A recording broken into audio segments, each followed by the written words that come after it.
Bonsoir. Bonsoir, bienvenue. Bonsoir à tous. Alors, pour les familiers de la formule, je vais laisser quelques secondes, le temps que les gens puissent se brancher et ne rien manquer. Alors, on est rendu à une centaine de personnes tranquillement qui arrivent. Alors, bonsoir à tous. Bienvenue. On est rendu à environ proche de 200 personnes. On a des inscriptions d'environ 300 personnes pour ce soir. Alors, le branchement est un peu plus long que d'habitude. Alors, bonsoir à tous. Ça me fait plaisir de vous accueillir.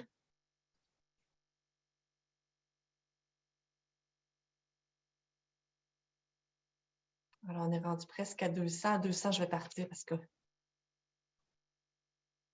Alors, ça commence à se stabiliser proche de 200.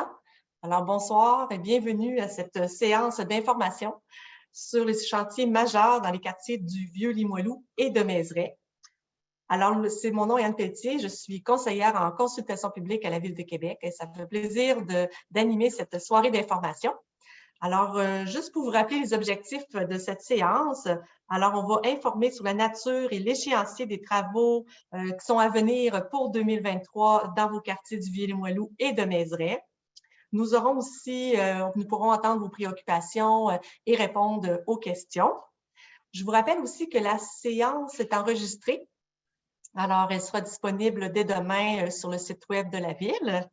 Et je vous présente tout de suite les personnes qui nous accompagnent ce soir. D'abord, l'élu responsable du dossier, alors Mme Maude Mercier-Larouche, qui est membre du comité exécutif et responsable du projet du tramway. Bonsoir. Nous avons aussi toutes les personnes ressources de la Ville qui vont faire la présentation, vu qu'il y a plusieurs chantiers qui vont avoir lieu cette année. Alors, plusieurs services de la Ville sont interpellés. Alors, on a pris les meilleurs ce soir là, pour vous faire la présentation. Alors, tout de suite, on commence par M. Benoît Mimeau, qui est chef de tronçon au bureau de projet du tramway de Québec, qui s'occupera davantage de la section pour les travaux préparatoires au tramway. Bonsoir tout le monde. Il est accompagné de sa collègue Annie Dufour, qui est chef d'équipe aux communications au bureau de projet également. Elle s'occupera davantage pour la section des communications et des relations avec la communauté. Bonjour. Elle est accompagnée de M. Pascal Laliberté, qui est conseiller en planification du transport. Alors, M. Laliberté, c'est davantage pour le sujet qui va toucher le réaménagement de la 8e rue et de la 8e avenue. Bonsoir. Nous avons également M. Marc Desrivières, qui est directeur du service du transport et de la mobilité intelligente. Et également Mme Martine Turgeon, qui est conseillère à la planification des services du réseau de transport de la capitale, en toutes les questions au niveau du transport du RTC. Bonsoir. Alors, il y a d'autres personnes que vous ne voyez pas présentement. On est en mode webinaire. Alors, il y a au moins une dizaine de personnes ressources de la Ville, du RTC qui sont présents pour appuyer leurs collègues ou pour répondre à toutes vos questions concernant les chantiers de 2023. Et pour vous rejoindre, d'ailleurs, nous avons envoyé 17 000 invitations porte à porte dans votre secteur, dans vos quartiers, ainsi qu'on a fait aussi beaucoup de publicité sur la page web du site web de la Ville. Au niveau du déroulement, c'est assez simple pour les habitués et pour les nouveaux. Alors, la première partie concerne la présentation des différents chantiers 2023 et par la suite, on aura une période de questions où on tentera de répondre au maximum de questions que vous nous poserez. Alors, la durée de la présentation est environ 40-45 minutes et par la suite, on aura la période de questions qui dure environ 1 heure. Alors, sans plus tarder, avant de vous parler des fonctionnalités Zoom, je vais laisser Mme Maude Mercier-Larouche faire le mot de bienvenue. Merci beaucoup, Anne. Bonsoir à tous. Je suis contente de voir la réponse ce soir. On est plus de 200, donc c'est intéressant. On voit que vous avez un intérêt pour savoir ce qui arrive dans vos quartiers et je vous comprends tout à fait. Parce que l'objectif de ce soir, Anne l'a bien mentionné d'entrée de jeu, c'est de venir à votre rencontre pour vous parler, dans le fond, de ce qui s'en vient chez vous, notamment en lien avec les travaux, la nature des travaux. On a le goût de savoir ce que c'est quand ça s'en vient chez nous et l'échéancier aussi, quand ça va arriver. Parce que l'objectif aussi, c'est de vous donner de la prévisibilité. Vous savez, à la Ville de Québec, on se met mettre toujours à votre place. À savoir, quand on arrive avec des travaux, on veut faire en sorte que nos citoyens aient de la prévisibilité pour savoir, pour éviter qu'ils se lèvent un matin, qu'ils retrouvent une entrave dans leur rue ou bien dans leur secteur pour ne pas se rendre à porter l'enfant à la garderie, à l'école ou tout ça pour pouvoir se rendre au travail ou emprunter un corridor cyclable, etc. Donc, c'est vraiment l'optique, c'est l'optique qu'on poursuit ce soir, en fait. C'est notre volonté de venir à votre rencontre pour évacuer, en fait, toutes les préoccupations que vous avez.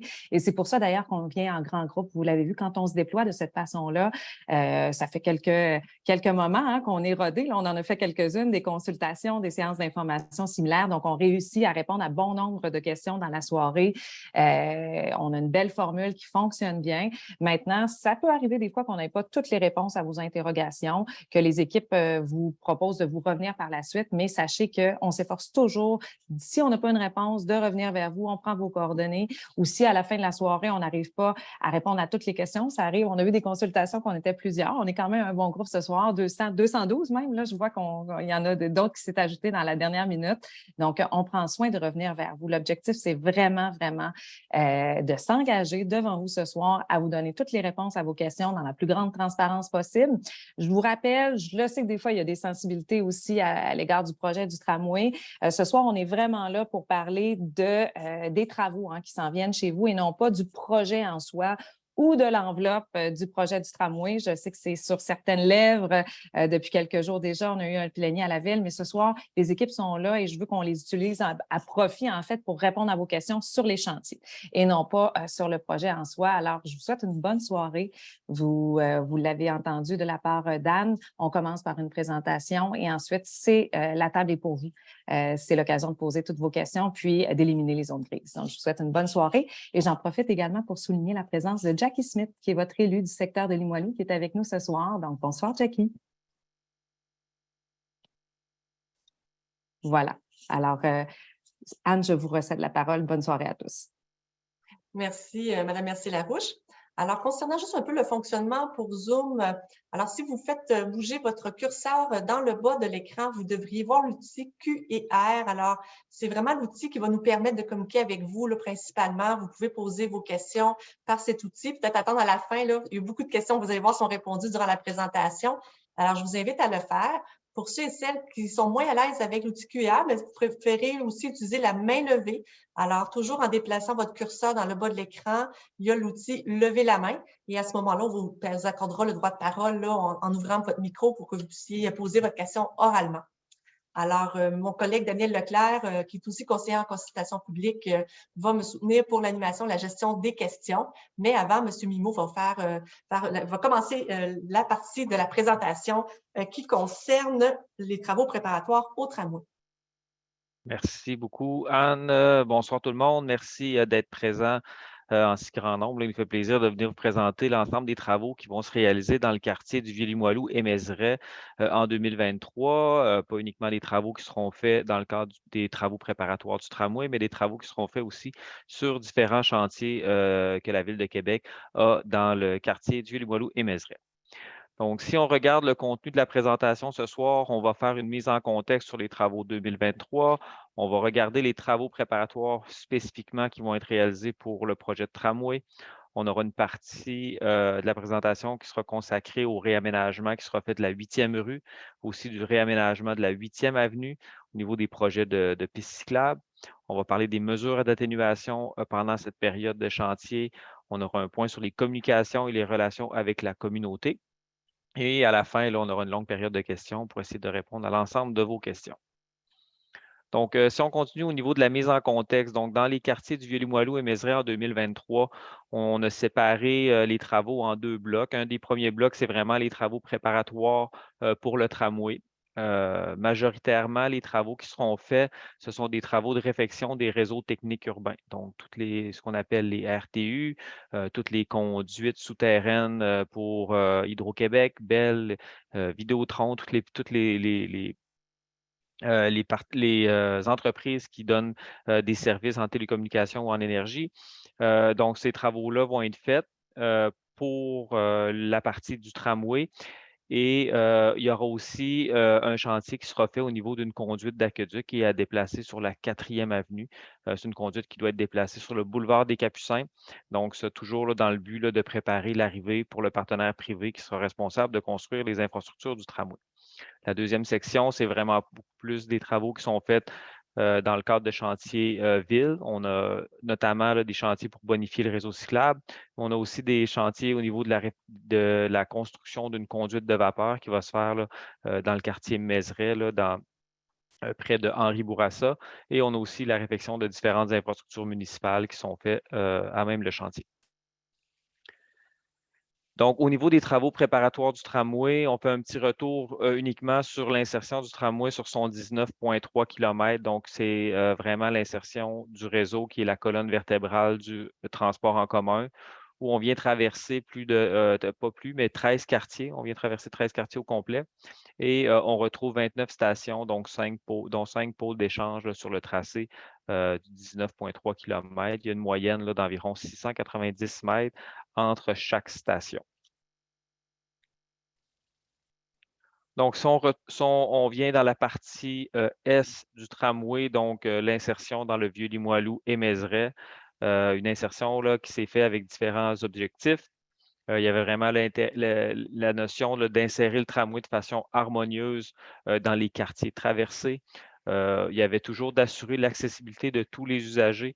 Donc, on sait qu'il y a différents usagers de la route, trottoirs, des pistes cyclables, des réseaux de transport en commun actuellement en place.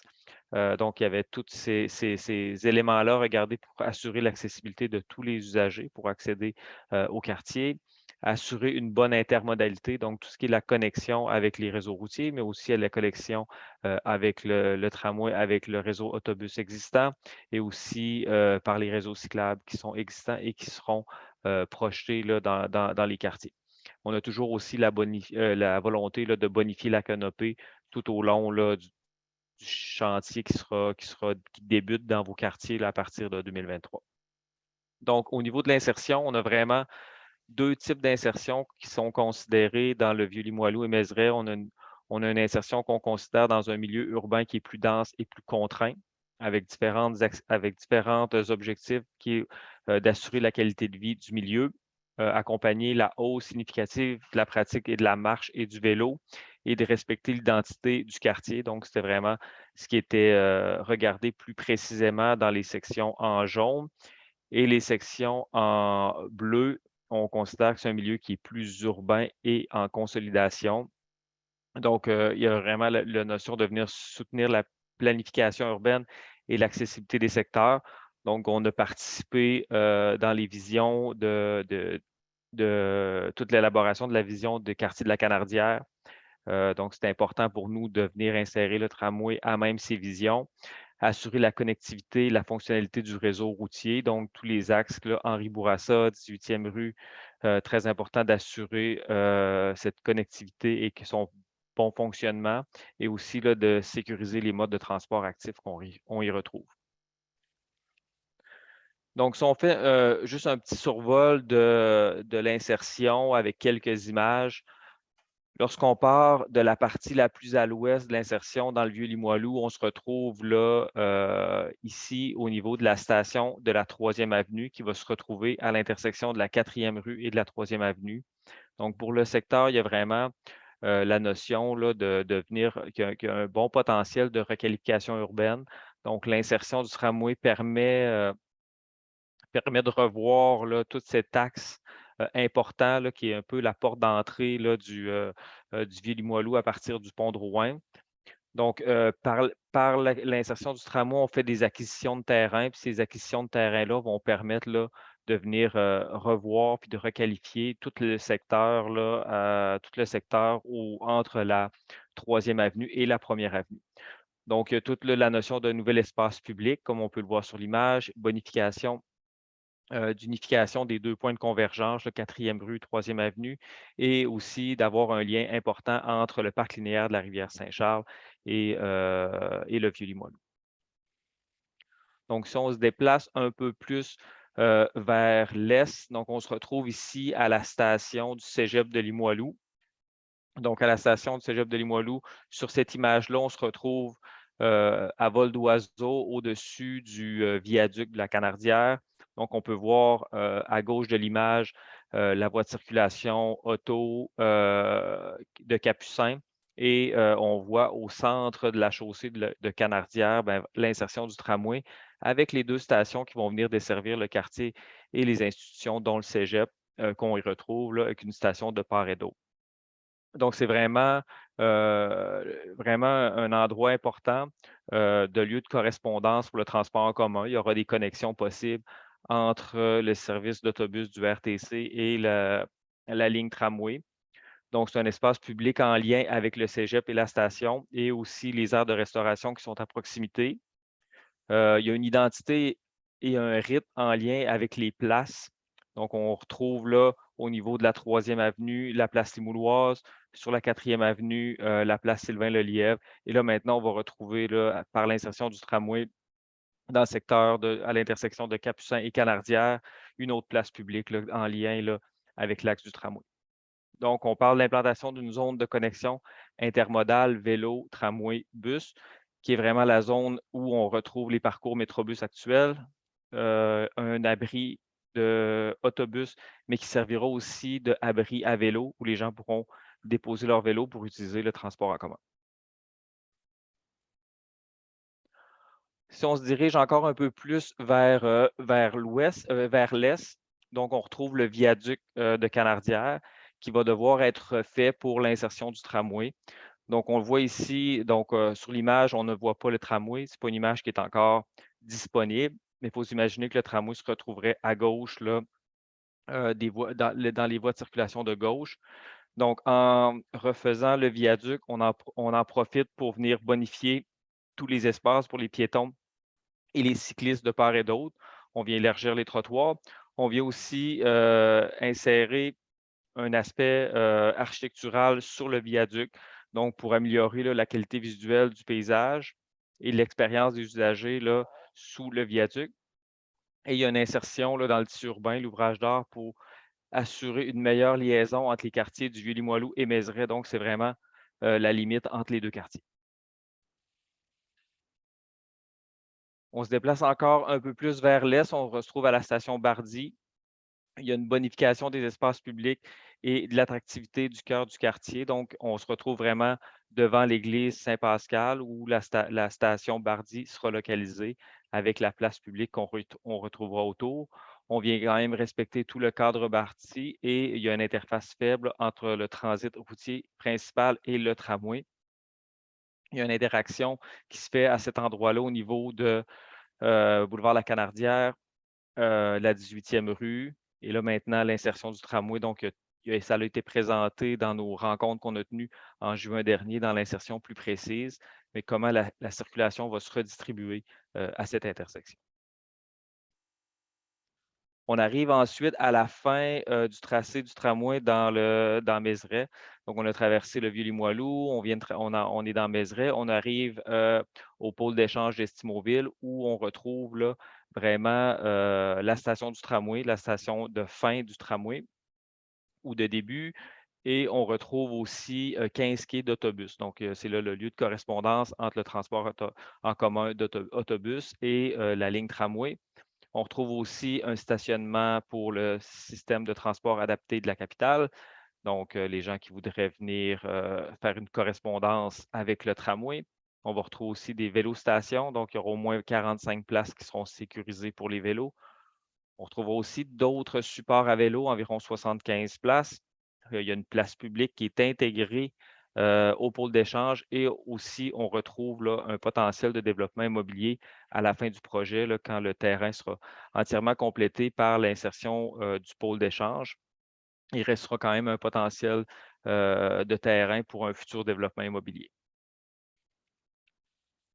Donc, au niveau des travaux préparatoires, les objectifs visés par ces travaux préparatoires sont vraiment de maintenir des services municipaux. Donc, on veut réduire les impacts sur les citoyens, on veut préparer le terrain, on veut s'assurer que lorsque le chantier du tramway débutera, il y ait le moins possible d'interruptions sur les réseaux municipaux. Donc, on essaie de bien contrôler tous les travaux au niveau de l'aqueduc, au niveau des égouts. Donc, on a beaucoup de choses qui viennent bonifier les réseaux. On vient bonifier la canopée. On en profite avant le chantier du partenaire privé pour déjà compenser, par exemple, pour des arbres qui seraient abattus. Donc, on vient déjà bonifier la canopée par les plantations. Là, on pourra vous montrer dans la présentation qu'est-ce qui va être fait pour bonifier la canopée.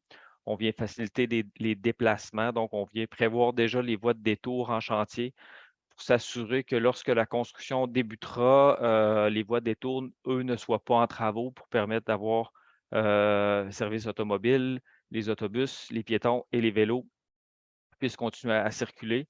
Et on veut aussi contrôler les chantiers de réalisation, là, minimiser les risques pour le partenaire privé. Lorsqu'il arrivera sur le chantier, il y aura déjà des interventions stratégiques qui auront été faites pour permettre d'accélérer son échéancier.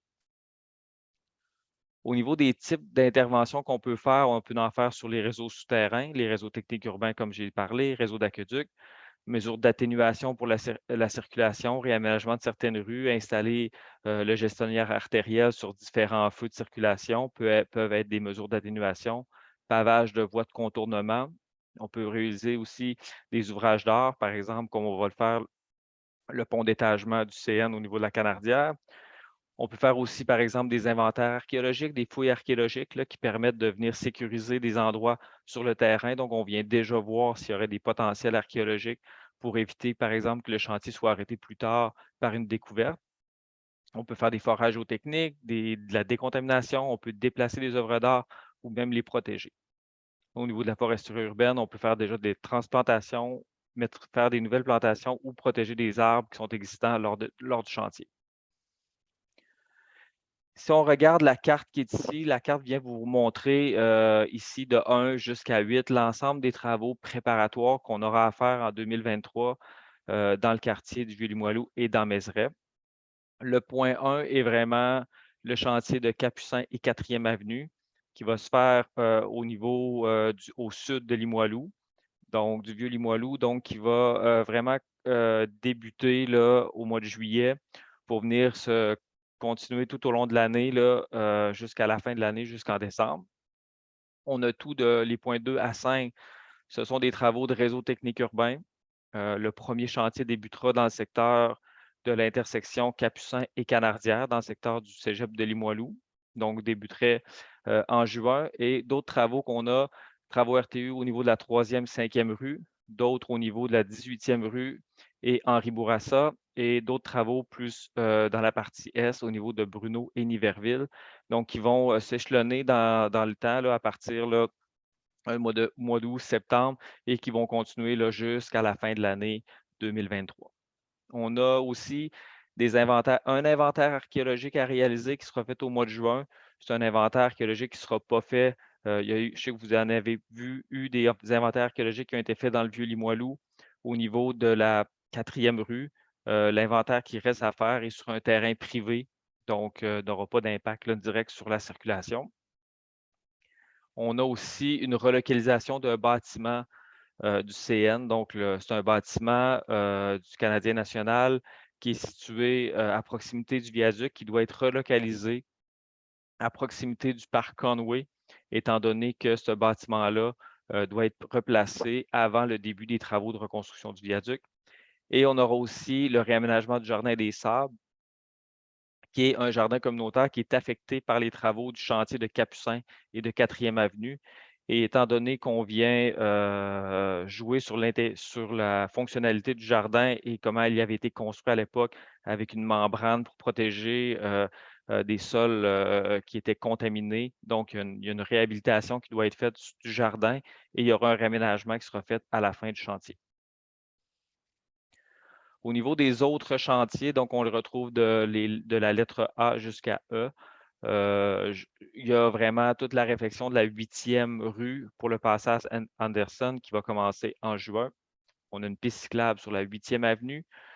Il y a à la lettre C, la construction d'une conduite de vapeur qui se fera au niveau en bordure de la rue Montmorency et du boulevard Montmorency et du boulevard Canardière jusqu'à Henri Bourassa.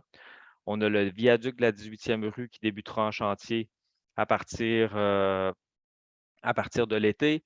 Et on a aussi une réfection de la 18e rue pour la partie souterraine qui sera faite qui débutera autour du mois de septembre. Donc, si on regarde dans le cadre du projet du tramway, donc ce qu'on fait au niveau de la foresterie urbaine, donc au niveau des priorités puis des engagements qui ont été faits, donc on a tout le volet de protéger. On a une partie qui est le volet qui est de bonifier, d'assumer et d'engager. Lorsqu'on parle de protéger, donc c'est vraiment toutes les nouvelles pratiques et des exigences strictes qui sont données pour la protection des arbres en chantier pour ne pas venir affecter sa survie. Donc, les arbres sont protégés. Par contre, lorsqu'il y a des abattages qui sont nécessaires, il y a toute la notion de venir bonifier. Il y a une stratégie de végétalisation qui nous permet de compenser pour chaque arbre coupé, de reboiser 20 arbres.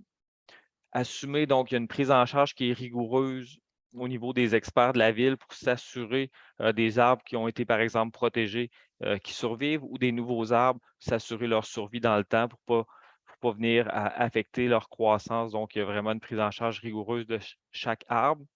Et il y a toute la notion d'engager. Il y a certains arbres qui sont plantés sur des propriétés privées que la ville assumera la responsabilité pour son entretien et s'assurer de bonne survie.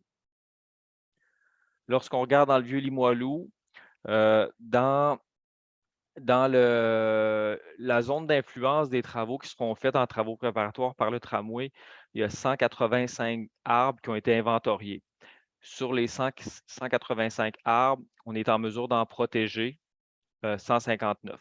On constate qu'un arbre est protégé s'il peut être replanté aussi. Donc, il y a des arbres dans les 159 qui sont protégés qui ont pu probablement être déplacés. Donc, qui représentent 86 de tous ces arbres. Et il y aura quand même l'abattage de 26 arbres qui seront faits. Par contre, dans le cadre des chantiers et dans la stratégie de bonification de la canopée, on fera en 2023 une plantation prévue de 165 arbres. Donc, on garde toujours, il y a le rappel à la fin de cette diapositive du ratio de compensation qu'on doit maintenir pour chaque arbre coupé, de reboiser 20 arbres. Au niveau du quartier Mézeray, donc on calcule qu'il y a 227 arbres dans l'aire d'influence des travaux préparatoires qui seront faits. On est en mesure de protéger 217 arbres qui représentent 96 et on aura de l'abattage sur 10 arbres et une plantation prévue de 429 arbres dans le quartier pour la saison 2023. Donc maintenant, je passerai la parole à M. Pascal Laliberté qui va vous parler des travaux de réaménagement de la 8e rue. Oui, bonsoir tout le monde. Donc, on va vous présenter assez succinctement les travaux de la 8e rue et de la 8e avenue qui ont entre autres un lien avec l'ajout d'un axe cyclable et l'amélioration aussi des déplacements piétons et bonification de la canopée. Donc, prochaine diapo. Là, je n'ai pas le contrôle en ce moment. Ça. Merci. Donc, les objectifs du projet de la 8e rue, donc, c'est d'aménager un lien cyclable sécuritaire, confortable et 4 saisons entre la passerelle de la Tortue et la 3e avenue, donc de lier l'écoquartier Pointe-aux-Lièvres et même jusque Saint-Sauveur avec le quartier du Vieux-Limoilou, la rue commerciale. On veut réaménager l'allée piétonne du passage Anderson, qui est le petit espace vert entre la rivière Saint-Charles et la 1e avenue. On veut bonifier le verdissement, entre autres, favoriser aussi le lien entre la rivière Saint-Charles en termes de végétalisation avec le reste de la rue, apaiser aussi la circulation et favoriser un meilleur partage de la chaussée. Ce qu'on prévoit comme travaux, c'est de commencer début juin et de terminer à la fin août de cette année. Un petit détail de ce que c'est pour ceux qui sont plus visuels, je l'ai décrit, mais vous allez le voir. Donc, on part de la rivière Saint-Charles et on s'en va jusqu'à la 3e avenue. Qu'est-ce que ça comporte exactement? Là, vous avez une vue une vue conceptuelle qu'on appelle avec les différents éléments qu'on vient rajouter. Donc, vous avez évidemment la connexion avec la passerelle de la Tortue qui est déjà existante avec ce lien-là. On vient élargir la piste du passage Anderson pour, entre autres, là, avec les différents modes de transport là, qui sont il y a beaucoup de piétons, il y a beaucoup de vélos, il y a des quadriporteurs, donc on veut tenir compte de ça dans le secteur. C'est une piste multifonctionnelle, donc ce n'est pas seulement des cyclistes, mais aussi des piétons et d'autres usagers qui peuvent l'utiliser, d'où l'élargissement pour un meilleur confort de tout le monde. On va aussi réaménager l'ensemble du passage Anderson. Là, vous avez au bas de la piste une zone piétonne qui est plus une zone de repos avec banc de parc, végétalisation. On veut mettre aussi des jardins de pluie là, pour faciliter le drainage du site de manière naturelle. On vient replanter des arbres. On vient aussi mettre en valeur, là, pour ceux qui connaissent le coin, il y a il y a des œuvres d'artistes là, qui sont à mettre en valeur, qu'on vient mieux positionner aussi avec la traverse, cette petite aire de repos-là. On vient mettre des saillies drainantes dans nos intersections et on vient améliorer aussi l'intersection, la sécurité avec la première avenue. Ça, c'est pour le tronçon entre la première et la rivière Saint-Charles, donc ce qu'on appelle le passage Anderson. Pour ce qui est du tronçon plus, je dirais, plus dans la rue, donc entre la première avenue et la troisième avenue, vous avez ce qu'on va réaliser.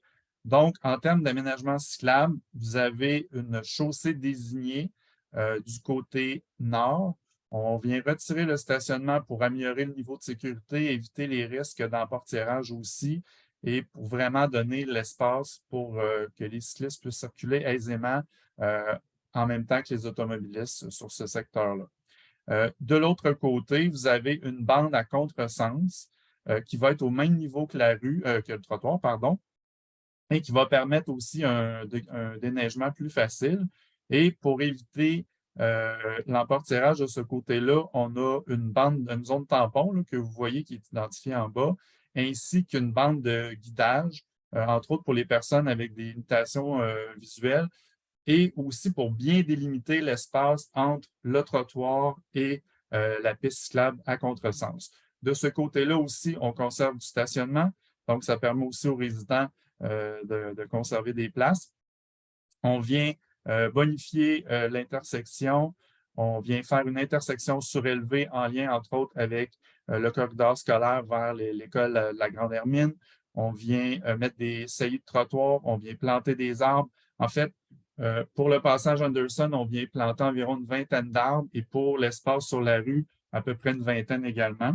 On vient aussi enlever à peu près 400 mètres carrés de surface perméable, entre autres, entre la première et la deuxième avenue.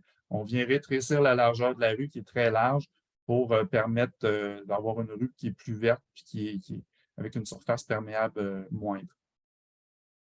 Aussi, on vient régulariser la largeur des trottoirs sur l'ensemble de l'axe. Vous avez ici une vue 3 dimensions de ce à quoi ça va ressembler. Donc, vous avez notre saillie végétale, la piste à contresens avec la petite bande de lignage de guidage en gris pâle. Vous avez la bande, la zone tampon entre la piste cyclable et les voitures stationnées. Vous avez la chaussée désignée et la voie de circulation. Le sens unique est maintenu de l'est vers l'ouest. Pour ce qui est de la 8e avenue, donc, les objectifs de ce lien-là, c'est d'aménager aussi un lien cyclable sécuritaire, confortable les 4 saisons. Pourquoi aussi, c'est important, là, il y avait une mise à niveau qui était nécessaire par rapport à la 8e avenue. C'était une bonne demande des cyclistes de pouvoir conserver cet axe-là cyclable 4 saisons, donc qui nécessitait des interventions pour permettre ça. Entre autres, vous allez voir là, avec ce que je vais vous présenter. Bonifier le verdissement, donc planter des arbres, entre autres, apaiser la circulation, favoriser un meilleur partage de la chaussée, puis assurer un accès sécuritaire aux institutions scolaires. Il y en a beaucoup. Il y a le cégep, il y a les écoles secondaires, il y a une formation professionnelle, l'école primaire, si on y va un petit peu dans l'ordre du sud vers le nord. Les travaux qui sont prévus de la mi-juin à la mi-novembre cette année. Vous allez voir là, le détail des tronçons là, que je vais vous montrer. Bon, un petit détail là, dans l'espace.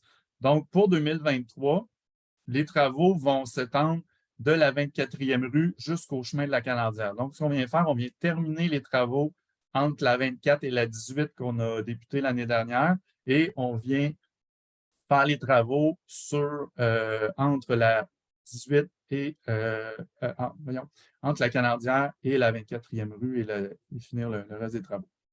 À compter de l'automne 2024, donc on va se diriger vers le sud. Donc, on va venir travailler entre la Canardière et la première rue, donc pour terminer l'ensemble de l'axe en 2024. Une vue en coupe là, de ce à quoi ça va ressembler. Donc, vous avez du côté est, donc mettons côté cégep, vous avez un élargissement des trottoirs.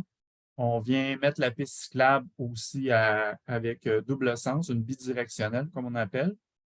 Une zone tampon entre la piste et la rue. Une voie de circulation, donc on vient faire un sens unique sur l'ensemble de la rue. Donc, il y a des secteurs qui étaient déjà en sens unique qu'on conserve et d'autres dont on vient faire un sens unique. On maintient aussi du stationnement du côté ouest et on vient élargir le trottoir du côté ouest. En termes de visuel, voici à quoi ça peut ressembler. Là, ici, on est en face du parc Ferland, école Brébeuf. Donc, vous avez à peu près ce que je viens de dire en coupe, mais en image. Donc, le trottoir bonifié, la piste cyclable bidirectionnelle, la zone tampon, la voie de circulation auto. Ici, dans ce cas-ci, on vient faire une surélévation de l'intersection pour améliorer la sécurité et on vient réaménager aussi les coins avec des gonflements de trottoir et des saillies végétales. Pour ce projet-là, en termes de plantation, on vient surtout planter des arbres dans les saillies de trottoir. Le nombre exact, là, je ne l'ai pas sous la main, là, mais on vient quand même en mettre plusieurs. Puis, on permet aussi d'avoir vraiment une rue sécuritaire pour l'ensemble des usagers, que ce soit les piétons, les cyclistes et les automobilistes. Oups, on vient de faire un retour vers le futur, le passé du futur. Voilà, merci. Merci, Pascal. Désolé pour les diapositives qui se sont répétées. Donc, on est au niveau maintenant des mesures d'atténuation pour limiter les perturbations pendant ces différents chantiers. Donc, si on regarde les différentes mesures d'atténuation déployées tout au long du chantier de construction sont adaptées là, à la nature des travaux et des secteurs. Si on regarde les grands volets de ces mesures, donc on parle des mesures d'atténuation qui sont concernant le bruit, au niveau de la circulation, au niveau de l'accès au commerce, au niveau de l'accessibilité universelle, là, de tout le monde, donc qui ont à se déplacer sur la rue avec certaines limitations. On va parler aussi du volet communication, comment on va venir rejoindre les gens pour informer de l'avancement des travaux. On a aussi toute la question de gestion des poussières que l'on prend en considération dans les chantiers. Au niveau du bruit, donc il y a différentes clauses qui sont mises dans les devis des entrepreneurs qui sont sélectionnés pour réaliser les travaux. Donc, au niveau du bruit, on parle de l'imposer. Il y a l'imposition d'utiliser des alarmes à large bande sur tous les véhicules lourds. Donc, ce sont une alarme qui produit un son à moins longue portée. Donc, c'est moins dommageable là, pour les gens qui habitent plus loin. Donc, l'utilité de l'alarme de recul est vraiment pour les gens à proximité de la machinerie. Donc, c'est une alarme qui est adaptée, qui commence à être de plus en plus répandue sur l'ensemble des chantiers qu'on va retrouver autant que privés que publics. On parle aussi d'imposer l'imposition d'installer des amortisseurs pour prévenir le claquement des panneaux bennes. Donc, ce sont les panneaux qui sont derrière les camions qui viennent souvent livrer de la terre ou du gravier. Donc, le refermement de ce panneau-là peut venir créer un claquement qui est très fort. Donc, on vient exiger des amortisseurs pour prévenir ce son-là. On a toute la mise en place de caissons ou d'enceintes acoustique là, autour des équipements qui pourraient être bruyants comme une génératrice, un compresseur ou d'autres équipements qui pourraient être utilisés là, qui produiraient un bruit constant là, sur une longue période. Au niveau des poussières, on a les exigences au niveau de la compaction et de la stabilisation rapide des surfaces qui sont dénudées. Donc maintenant, je passerai la parole à mon collègue, M. Marc Desrivières, pour discuter des mesures d'atténuation au niveau de la circulation. Merci, Benoît. Alors, ce qu'on vous présente ce soir, hein, dans le fond, c'est 17 chantiers qui doivent se réaliser d'ici l'automne. Mais au moment où on réalise ces 17 chantiers-là, on a aussi 5 événements importants qui vont se tenir dans le quartier Limoilou. Et on a également la rue piétonne, la 3e avenue, qui va revenir à compter du mois de juin. Donc, on doit intégrer l'ensemble de ces activités-là avec un objectif de maintenir la meilleure mobilité possible dans le quartier. Donc, chaque chantier et chaque phase de chaque chantier font l'objet d'une stratégie de gestion de la mobilité. Et dans le cadre de cette réflexion-là, ça nous permet de fixer un peu le mode de réalisation et la période de réalisation d'un chantier. On va réfléchir à la notion de la mobilité entre les quartiers, mais aussi la mobilité dans le quartier. On va intégrer à ça les caractéristiques d'aménagement du quartier. Et dans le cas de Limoilou, on a une particularité, c'est la présence de la voie ferrée qui vient séparer en 2 secteurs Limoilou. Donc, la conséquence de ça, évidemment, c'est que comme chemin de passage de part et d'autre, il y a le chemin de la Canardière, il y a la 18e rue, il y a la 22e rue. Donc, il faut prendre en considération le fait qu'on n'a que 3 axes de traversée. On doit intégrer également dans notre réflexion toutes les composantes de la mobilité. Donc, les véhicules, les piétons, les vélos, le stationnement, le transport en commun, la livraison, mais également le déplacement des véhicules d'urgence. Il y a aussi certains besoins spécifiques qu'on doit intégrer parce que de part et d'autre de la voie ferrée, on a d'un côté l'hôpital Saint-François d'Assise et de l'autre côté, on a l'hôpital de l'Enfant Jésus.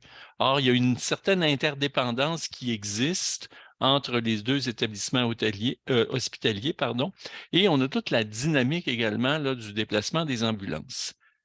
Tout ça, une fois qu'on brasse tout ça, nous amène à fixer, je dirais, des conditions et prévoir des mesures d'atténuation sur le site du projet, mais souvent aussi en périphérie du projet.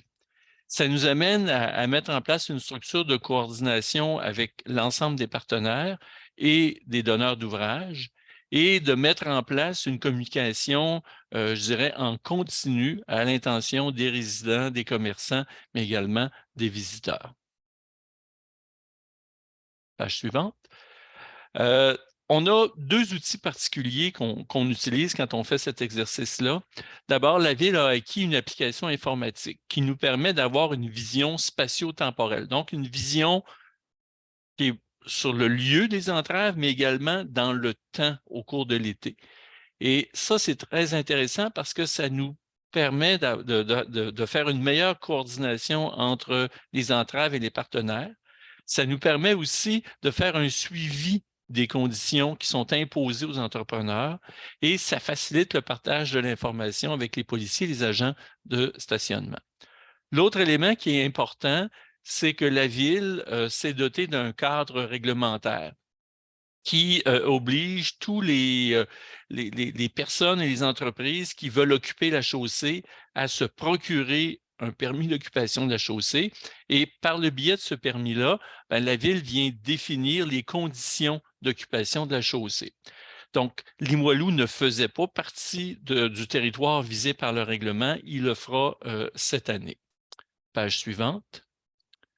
Alors, si on regarde là, nos grands axes de mobilité, pensons à Canardière, Capucin, 18e rue, 1er avenue, on a toujours comme objectif, puis c'est ce qui est demandé aux différents entrepreneurs, c'est le maintien d'une voie de circulation par direction. Par contre, il peut arriver à l'occasion qu'il y a des fermetures complètes qui doivent être faites compte tenu de la nature des travaux à réaliser. Donc, lorsqu'il y a des fermetures complètes, on essaie de les coordonner l'une avec l'autre pour minimiser les impacts et elles sont habituellement, en fait, tout le temps de durée variable. La première fermeture complète qui est importante, c'est celle qu'on fait sur le chemin de la Canardière entre la rue Bergemont et le boulevard des Capucins. C'est une intervention de réseau technique et urbain, une intervention qui fait qu'on doit traverser du nord au sud la chaussée à 3 reprises là, pour construire des massifs de conduits. Donc, ces travaux-là vont se faire en juillet et en août. Et durant cette période-là, évidemment, le chemin de la Canardière va être fermé. Une fois cette phase-là complétée, il y a une phase suivante qui va se faire sur le boulevard des Capucins également, dans la partie là, qui est au nord de la 8e rue. Et tout ça devrait se faire, je dirais, là, au cours du mois de septembre.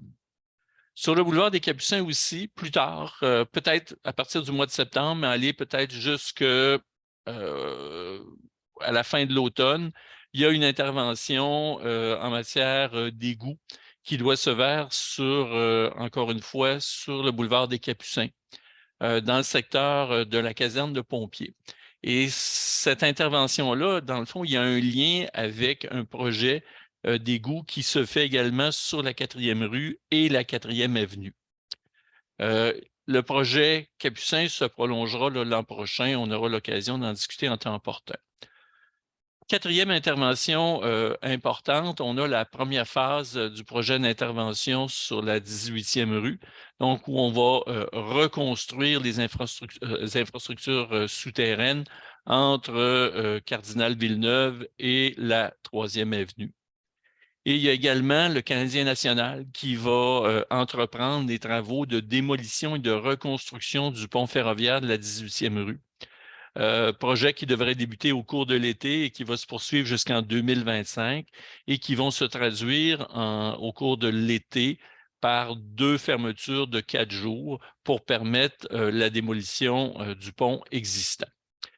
Évidemment, on le verra tout à l'heure, ces interventions-là vont amener des ajustements au parcours du RTC parce qu'on sait très bien que le Métrobus 802 emprunte la 18e rue alors que le Métrobus 800 emprunte l'axe Canardière-Capucin. Sur les plus petites rues, page suivante, on a toujours l'objectif, puis c'est une spécification très claire, de maintenir la circulation locale. Donc, ça amène des fermetures partielles qui doivent être faites à l'occasion sur de courts tronçons. Ça peut nous amener à mettre en place des sens uniques, à retirer du stationnement, à créer des culs-de-sac. Donc, il y a une panoplie de mesures qu'on met en place. Ce que vous voyez là comme image, évidemment, là, ce ne sont pas des travaux qui se font nécessairement de façon simultanée. Tout ça va être étalé dans le temps au cours de l'été. Maintenir la mobilité et la sécurité, c'est l'objectif de base de l'intervention qu'on fait en matière d'entrave. Et pour ce faire, évidemment, on travaille sur le plan de la coordination et du séquençage des différents chantiers.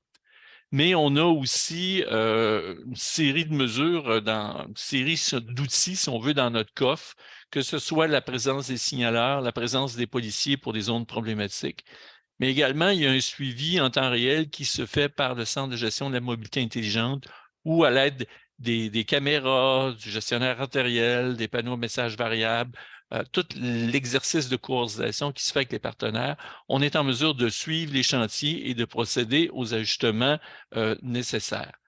Et rappelons-nous que dans les clauses de mobilité qui sont imposées aux différents entrepreneurs, le maintien des corridors piétonniers et le maintien des corridors cyclables où il en existe, ça fait toujours partie des obligations qui sont données aux entrepreneurs. Je vais maintenant passer la parole à Martine Turgeon du RTC qui va vous parler des ajustements que le RTC va effectuer au cours de l'été. Merci beaucoup, M. Desrivières. Donc, du côté du RTC, effectivement, on va voir l'impact des travaux dans le secteur de Limoilou. Le RTC va devoir faire un détour. L'avantage du détour qu'on va faire, c'est qu'on va offrir une fiabilité de service, une stabilité dans le temps. Donc, on peut voir ici sur la carte le détour qu'on va devoir faire en orange. Le détour, par exemple, si on prend le Métrobus, il va devoir emprunter, c'est la ligne verte au départ, donc le détour qu'on va devoir emprunter en orange. On peut parler de la première rue. Ensuite de ça, on va aller prendre du Fremont-Morency et Henri Bourassa. Donc, à ce moment-là, il va y avoir des arrêts de report en orange qui seront des arrêts accessibles pour les personnes à mobilité réduite. On parle des arrêts 2808 et 2771. L'avantage de ces arrêts-là, sont à une distance de marche d'environ 8 à 9 minutes. Donc, on parle de 650 à 700 mètres. Normalement, la distance interarrêt entre deux arrêts métrobus, c'est d'environ 500 mètres. Donc là, ça devient un petit peu plus long, mais ça va offrir une fiabilité de service, comme je vous l'ai mentionné. Donc, à ce moment-là, ça va toucher, entre autres, le détour en orange, les parcours 54 qui se rend jusqu'au Vieux-Québec, 133, 290, 800, 950 et 954. Le parcours 19 qui, lui, normalement termine ou débute au cégep, va devoir terminer ou débuter son parcours en bleu, qu'on peut voir les arrêts en bleu, 17,04 et 20,98. Donc, à ce moment-là, on parle d'une marche de 3 à 4 minutes pour atteindre le cégep. Voilà. Donc, pour ce qui est de la 18e rue, il va y avoir effectivement un détour également à faire là, pour ce qui est du Métrobus 802, entre autres. Les travaux sur la 18e rue vont toucher les parcours 3A, 4, 36, 802 et 936. On voit les arrêts de report en orange. Malheureusement, les arrêts de report ne pourront pas être disponibles pour les personnes à mobilité réduite. Et la distance de marche qu'on peut voir entre les arrêts sera d'environ 4 à 5 minutes. Donc, on parle de 350 à 400 mètres par rapport aux arrêts réguliers. Donc, voilà, c'est tout pour moi. Merci. Merci, Martine. Nous allons poursuivre et terminer la partie présentation de cette séance d'information par les communications et les relations avec la communauté. Donc, plusieurs actions de communication sont déployées pour vous informer et vous tenir toujours au fait de ce qui se passe sur le terrain. On commence par des séances d'information comme celle que nous vivons ce soir, donc dans l'encadré vert dans votre écran. On parle d'aller à votre rencontre. C'est le cas ce soir, ça a été le cas la semaine dernière aussi avec les commerçants de vos secteurs respectifs. Et on fait également quelques rencontres de proximité avec des parties prenantes là, qui sont très concernées par les travaux, donc pour arrimer le tout avec leurs activités. On déploie également plusieurs façons de faire pour aller vous donner l'information, donc pour que l'information soit à portée de votre main. Cette année, on va déployer de multiples infolettes de secteur. Donc, au cours des années dernières, vous aviez l'occasion de recevoir dans certains secteurs de la ville des infolettes qui venaient faire état des travaux, de l'avancement et tout ça. On a décidé de fusionner ça cette année avec des informations précises là, locales sur le tramway. Donc, vous aurez encore accès à tout ce qui concerne les entraves des chantiers, l'avancement des travaux, les différentes étapes et tout ça. Puis ensuite de ça, on va également vous en profiter pour vous informer là, sur des particularités locales de vos secteurs respectifs. On va continuer la distribution d'avis porte à porte, là, ce qu'on appelle les avis de travaux.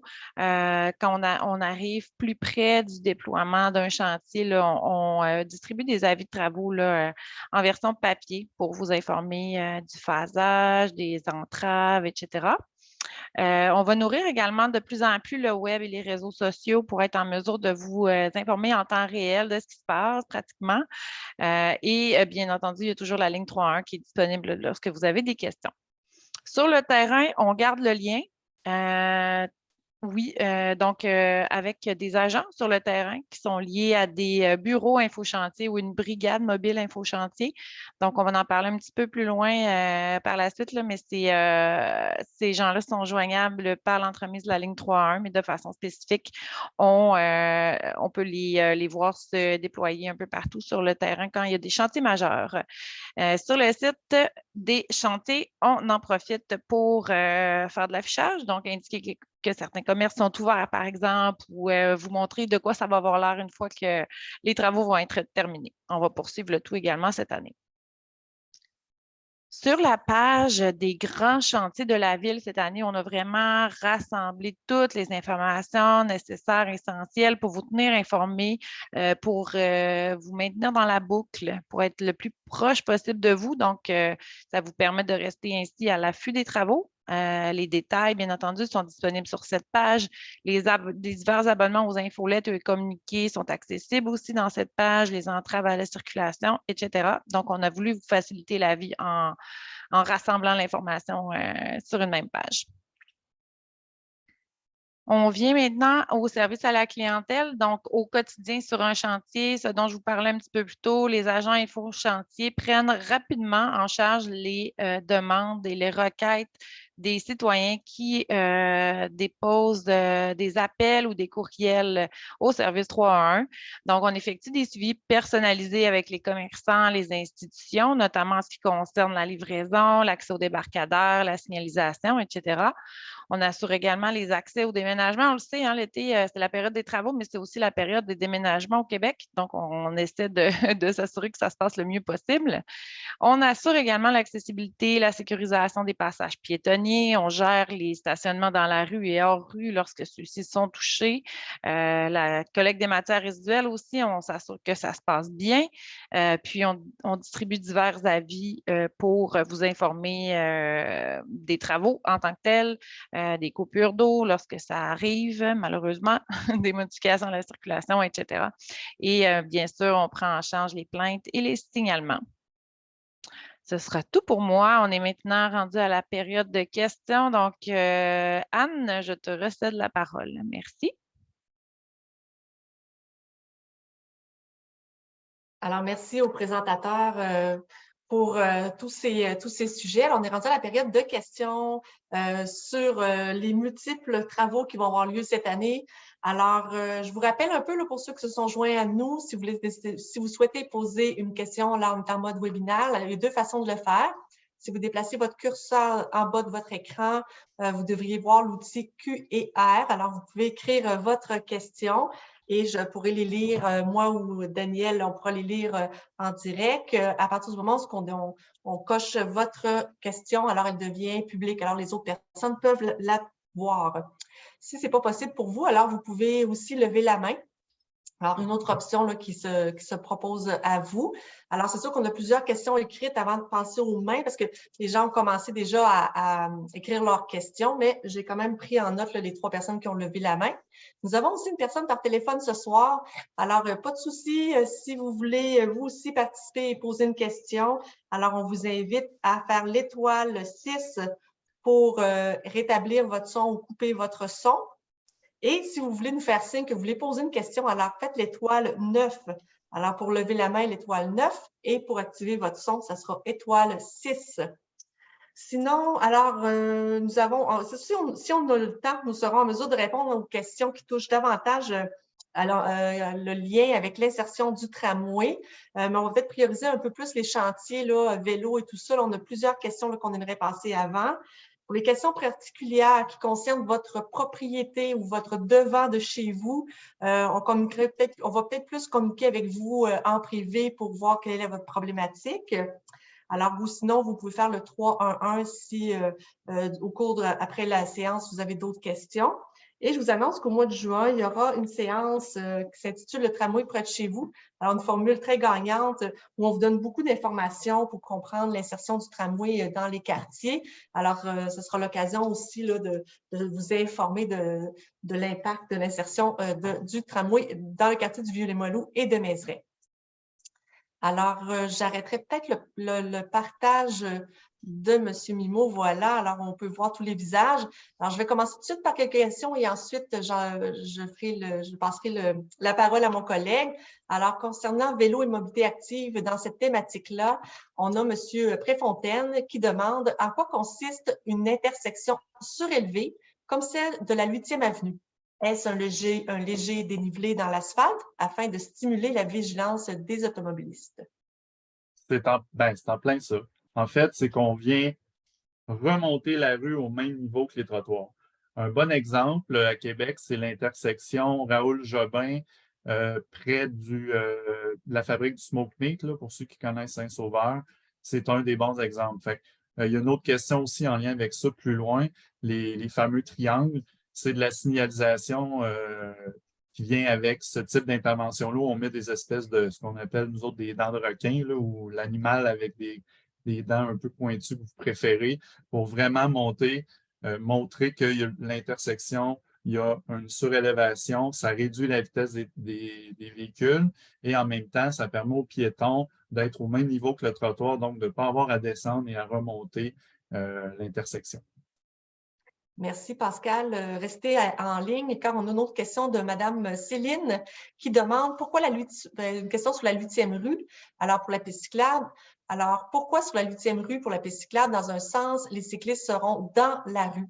Elle trouve cela moins sécuritaire, alors que dans l'autre sens, les cyclistes seront au même niveau que le trottoir, ce qui lui semble beaucoup mieux. Bien, il faut voir ce qui a conditionné le choix de cet aménagement cyclable-là. Entre autres, le débit de circulation. On est dans une rue résidentielle où le volume de voitures est quand même assez faible.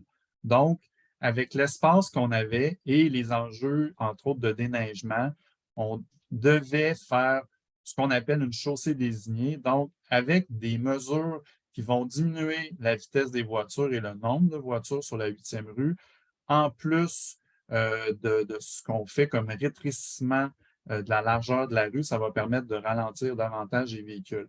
Donc, aussi du côté nord, on vient retirer le stationnement pour permettre cette chaussée désignée-là. Donc, pour donner vraiment l'espace nécessaire aux cyclistes pour rouler en toute sécurité avec, encore une fois, des débits de circulation qui sont vraiment de type rue résidentielle où on peut rouler aisément là, en vélo dans les secteurs, par exemple, de banlieue. Là. Puis toujours, et si on se déplace un peu sur la 8e avenue, j'ai Mme Turgeon qui demande est-ce que la piste cyclable de la 8e avenue entre la Canardière et la première rue sera bidirectionnelle comme celle qu'on va retrouver sur le tronçon Canardière 18e rue?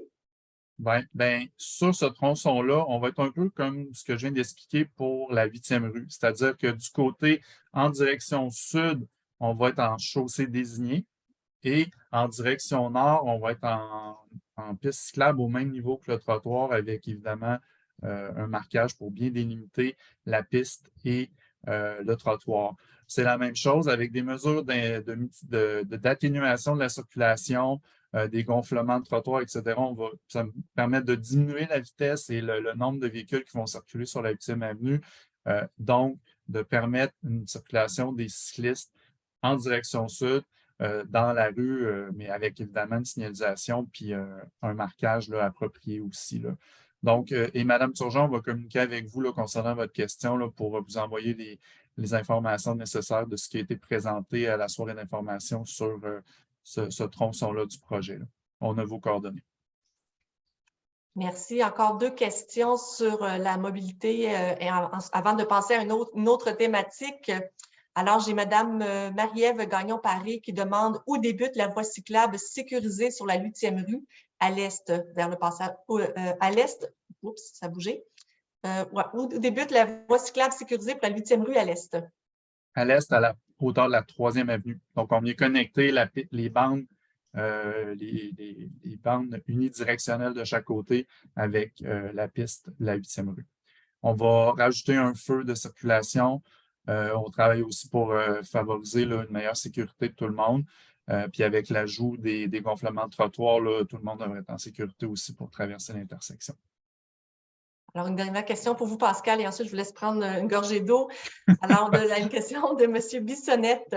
Vous prévoyez rendre la 8e avenue sens unique dans les environs de l'école Jean de Brébeuf et du cégep Limoilou, comme vos maquettes l'indiquent, en ajoutant une piste cyclable surélevée et en retirant plusieurs places de stationnement. Voici sa question. Prévoyez-vous tenir compte des nombreuses voitures de parents, camions et autobus qui doivent s'y stationner chaque matin et chaque soir? En effet, M. Bissonnette habite devant Jean de Brébeuf et il appréhende un risque de congestion élevé s'il n'y a pas d'accotement possible. Alors, sa deuxième question, c'est avez-vous prévu aménager un nouvel débarcadère pour éviter les longues files de bus et de voitures?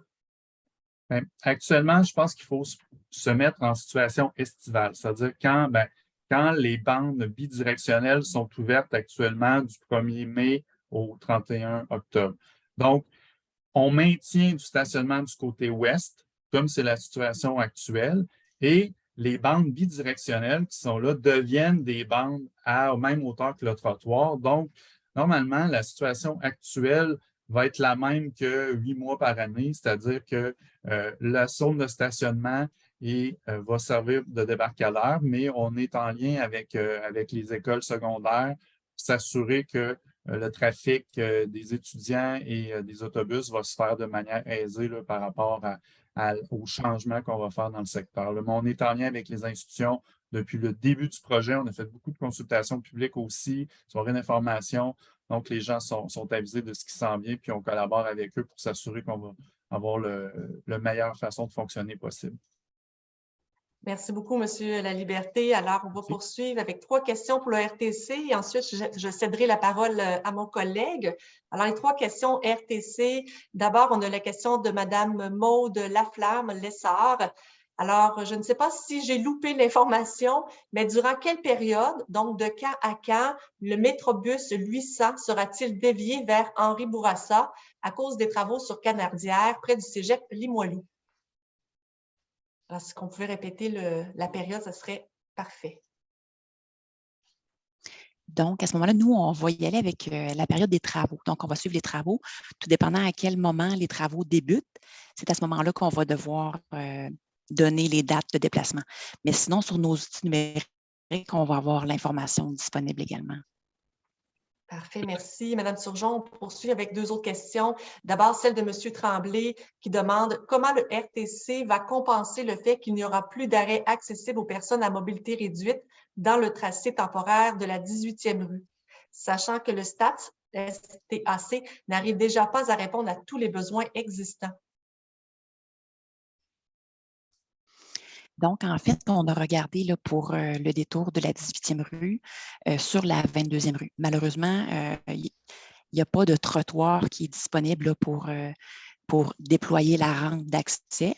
Donc, à ce moment-là, c'est pour ça que ce ne sera pas possible d'offrir le service pour les personnes à mobilité réduite et on va devoir malheureusement référer aux arrêts d'extrémité du détour. Donc, soit au coin de la 1er avenue 18e rue ou à l'autre extrémité, là, au coin de Henri Bourassa et 18e rue.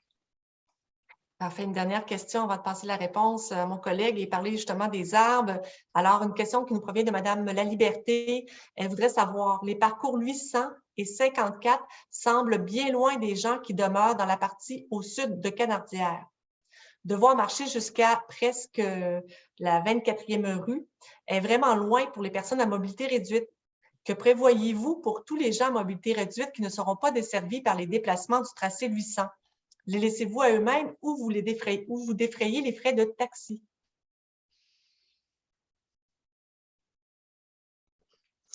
Donc, les parcours qui sont disponibles pour les personnes à mobilité réduite, il y a effectivement le 800, le 54, mais il y a également le 801.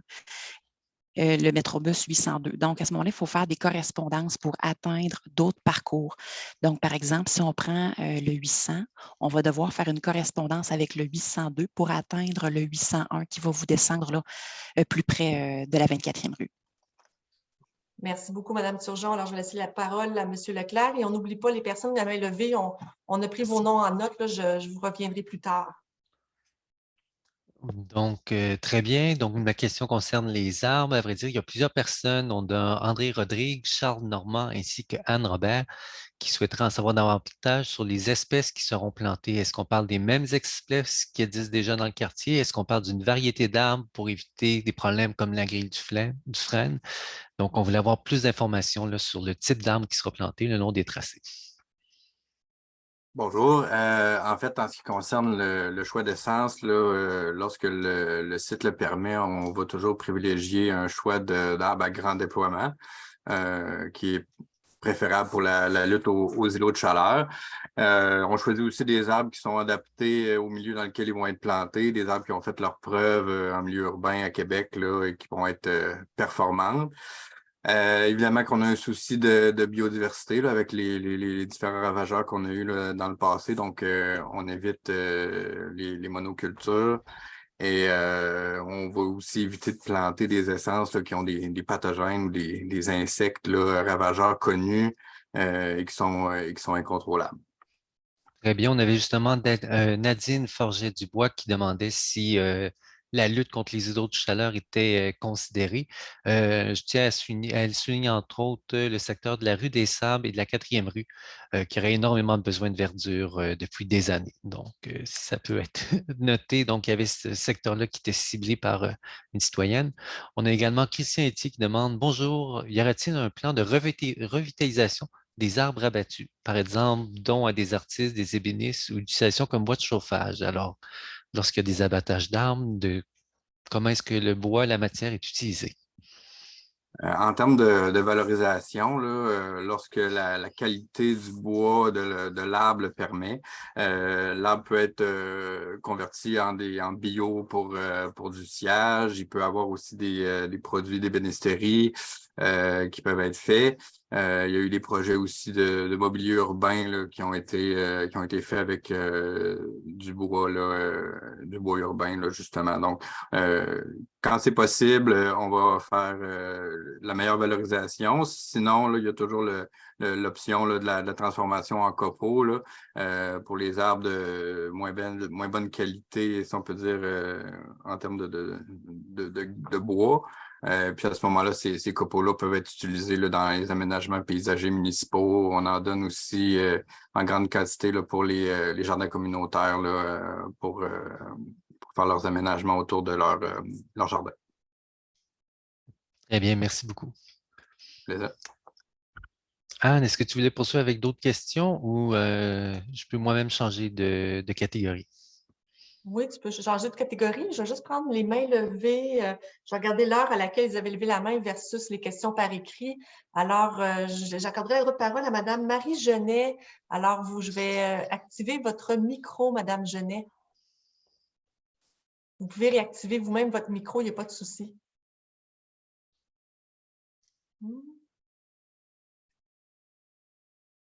Voilà, on va y arriver. Je vais vous demander de réactiver votre son. Alors, je rappelle là, si c'est étoile 6. Non, ça ne semble pas fonctionner, Mme Genet. Je vais revenir à vous. En tout cas, je vais voir si votre son revient. Alors, en deuxième lieu, c'était Mme Baudry. C'est moi, ça. Voilà, je vous entends, Mme Baudry, c'est beau. On n'attend pas de questions. Oui, bonjour, c'est Nicolas Bureau, je suis le conjoint de Mme Baudry. Pas de souci. Donc, j'avais un questionnement sur le chantier. Donc, il va y avoir une insertion de tramway sur la 4e rue.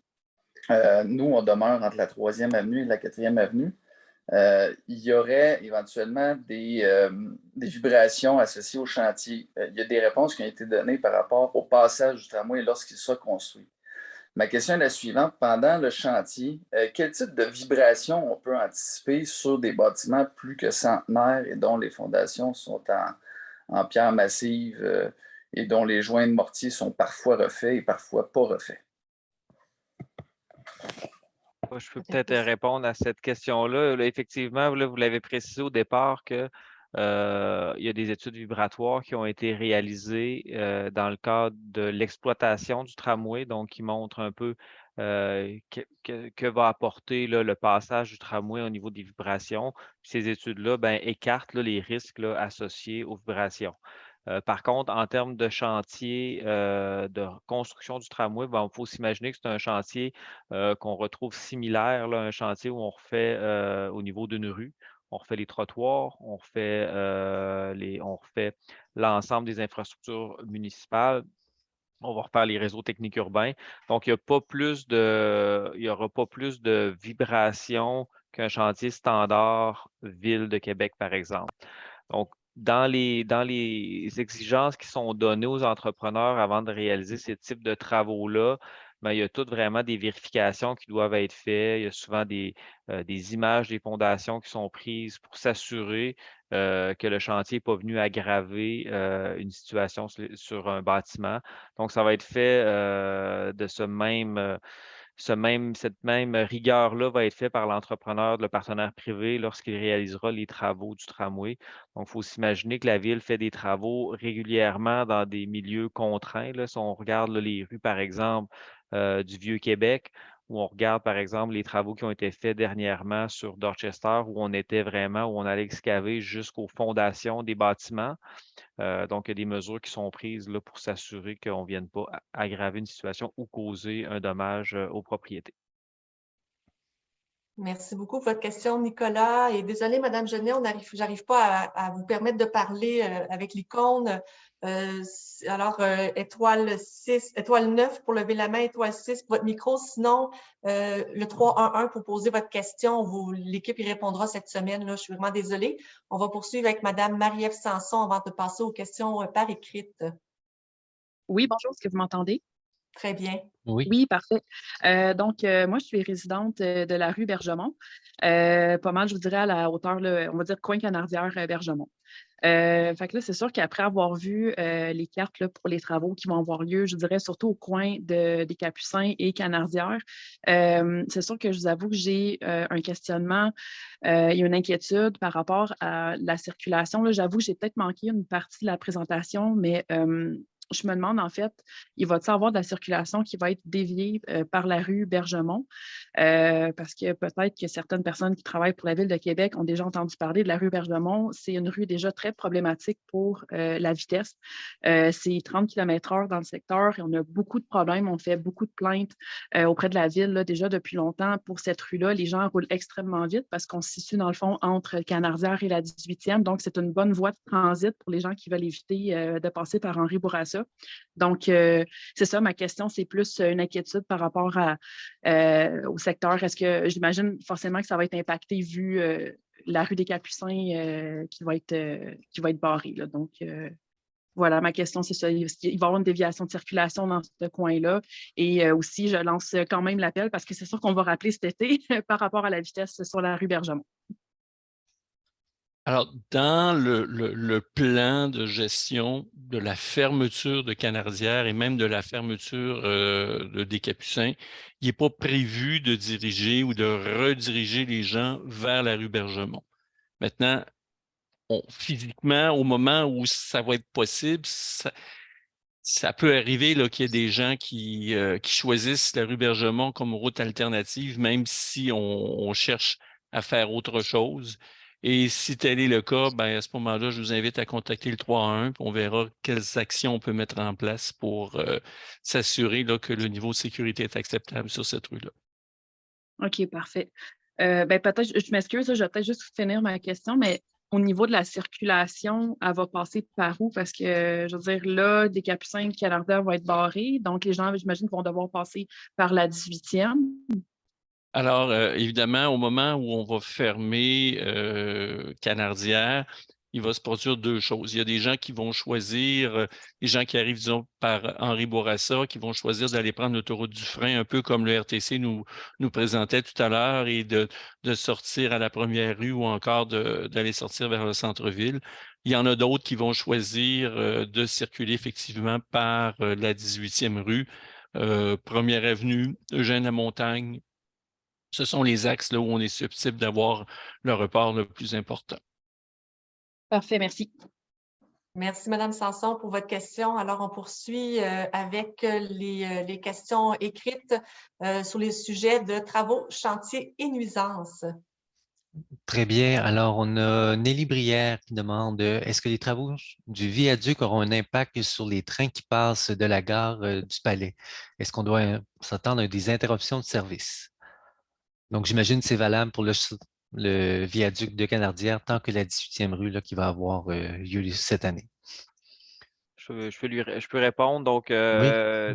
dans les différents, pour intervenir sur le viaduc, il faut comprendre que ce n'est pas la ville là, qui réalise les travaux sur le viaduc, mais bien le Canadien national qui réalise ces travaux.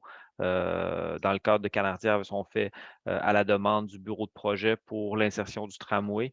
Donc, le Canadien national a des règles assez strictes pour conserver sa fluidité ferroviaire, que ce soit les trains de marchandises ou les trains de circulation. Donc, c'est eux qui vont le gérer, mais les chantiers c'est de ce type de chantier-là, vous allez pouvoir le voir, ils vont durer sur quelques saisons de travaux.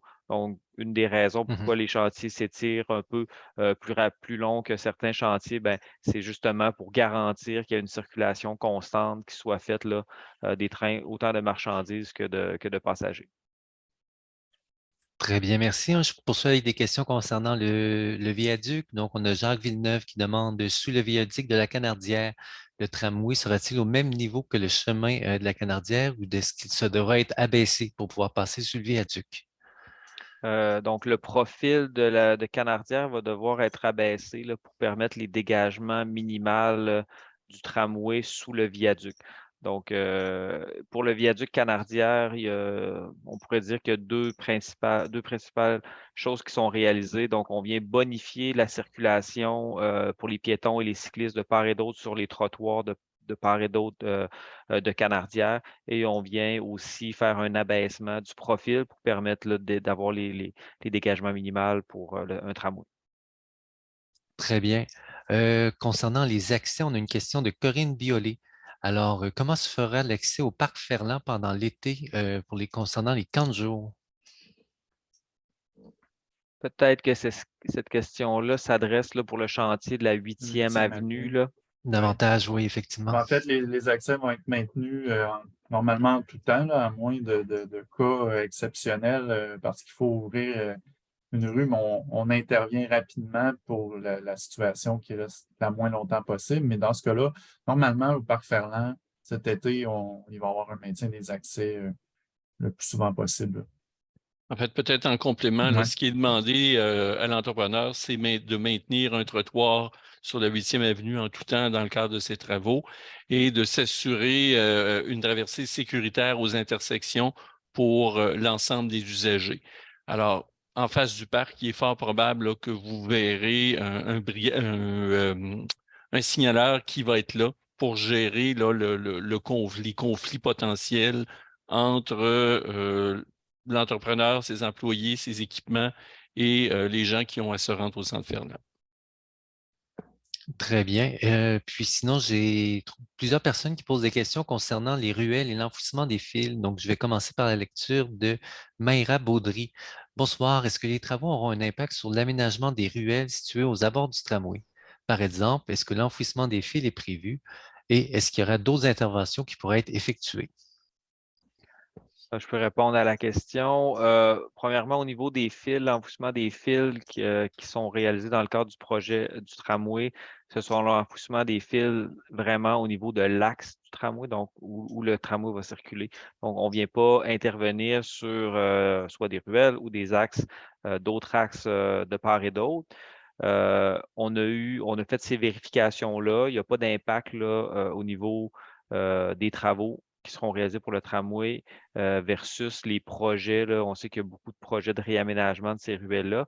Et il y a quand même eu une coordination là, avec les différents regroupements de ruelles qui sont rentrés en contact avec nous pour vérifier effectivement qu'il n'y avait pas d'impact. Il pourrait avoir certains petits travaux aux amorces de ces ruelles-là, étant donné que le chantier on aménage de façade à façade et on le sait que dans le Vieux-Limoilou, les ruelles débutent immédiatement au niveau des façades. Il peut y avoir des légères interventions qui soient faites au niveau des amorces des ruelles, mais il n'y a rien là, pour l'instant qui indique là, qu'on affecterait les projets de revitalisation des ruelles. Très bien, on a France Lavoie qui demandait justement est-ce qu'il y a des travaux dans la ruelle des oiseaux de passage entre la 4e et la 5e rue en lien avec l'enfouissement des fils et en lien avec les travaux du RTU. Est-ce qu'à cette hauteur-là, vous avez une idée ou c'est peut-être pas cette année? Oui, c'est une question qu'on avait déjà répondue là, dans le cadre d'une autre présentation, une question qu'on avait reçue d'un citoyen. Effectivement, il y a une reconnexion électrique qui doit être faite, là, étant donné que on a des RTU qui passent sous la plateforme du tramway, sous la 4e rue. Et pour revenir se rebrancher au niveau d'un poteau et retourner en aérien, il y a une intervention qui doit être faite sur un poteau à proximité. Par contre, ce n'est pas une intervention qui est majeure, c'est une intervention en souterrain pour partir d'un réseau souterrain et le ramener en aérien. Très bien. Et pour le bénéfice de Fanny Giroux, est-ce que vous pourriez nous dire un petit peu comment va se faire le croisement entre une ruelle qui débouche sur le tracé du tramway? Je sais que vous avez évoqué rapidement, mais pourriez-vous revenir un peu là-dessus, là, comment est-ce qu'on agence la sortie d'une ruelle sur le passage du tramway?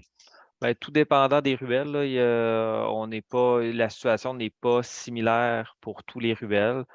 Si on regarde les ruelles situées au nord de la plateforme du tramway dans le Vieux-Limoilou, qui sont les ruelles situées entre la 3e et la 4e avenue. Donc, les accès ne seront pas changés. Ça va être toujours possible. Il faut juste s'imaginer que la circulation sur la 4e rue va être maintenant uniquement en direction ouest. Donc, ça peut changer les habitudes de circulation de certains utilisateurs, de certains propriétaires qui sont dans ces ruelles-là. Mais il faut se dire que l'insertion du tramway et les sens de circulation ont vraiment été réfléchis pour éviter toute circulation de transit là, dans les ruelles. Donc, on sait qu'il y a plusieurs ruelles dans le Vieux-Limoilou, là, donc c'est pour ça que je ne suis pas en mesure de répondre d'une réponse cohérente pour l'ensemble des ruelles, mais s'il y a des questions spécifiques sur des associations de ruelles qui souhaiteraient avoir de l'information, si c'est affecté, on est toujours disponible là, pour répondre à ces questions-là et de rentrer en communication avec la ville, là, soit via le 3.1 pour avoir ces informations. Très bien, merci. Ça complète le bloc que j'avais.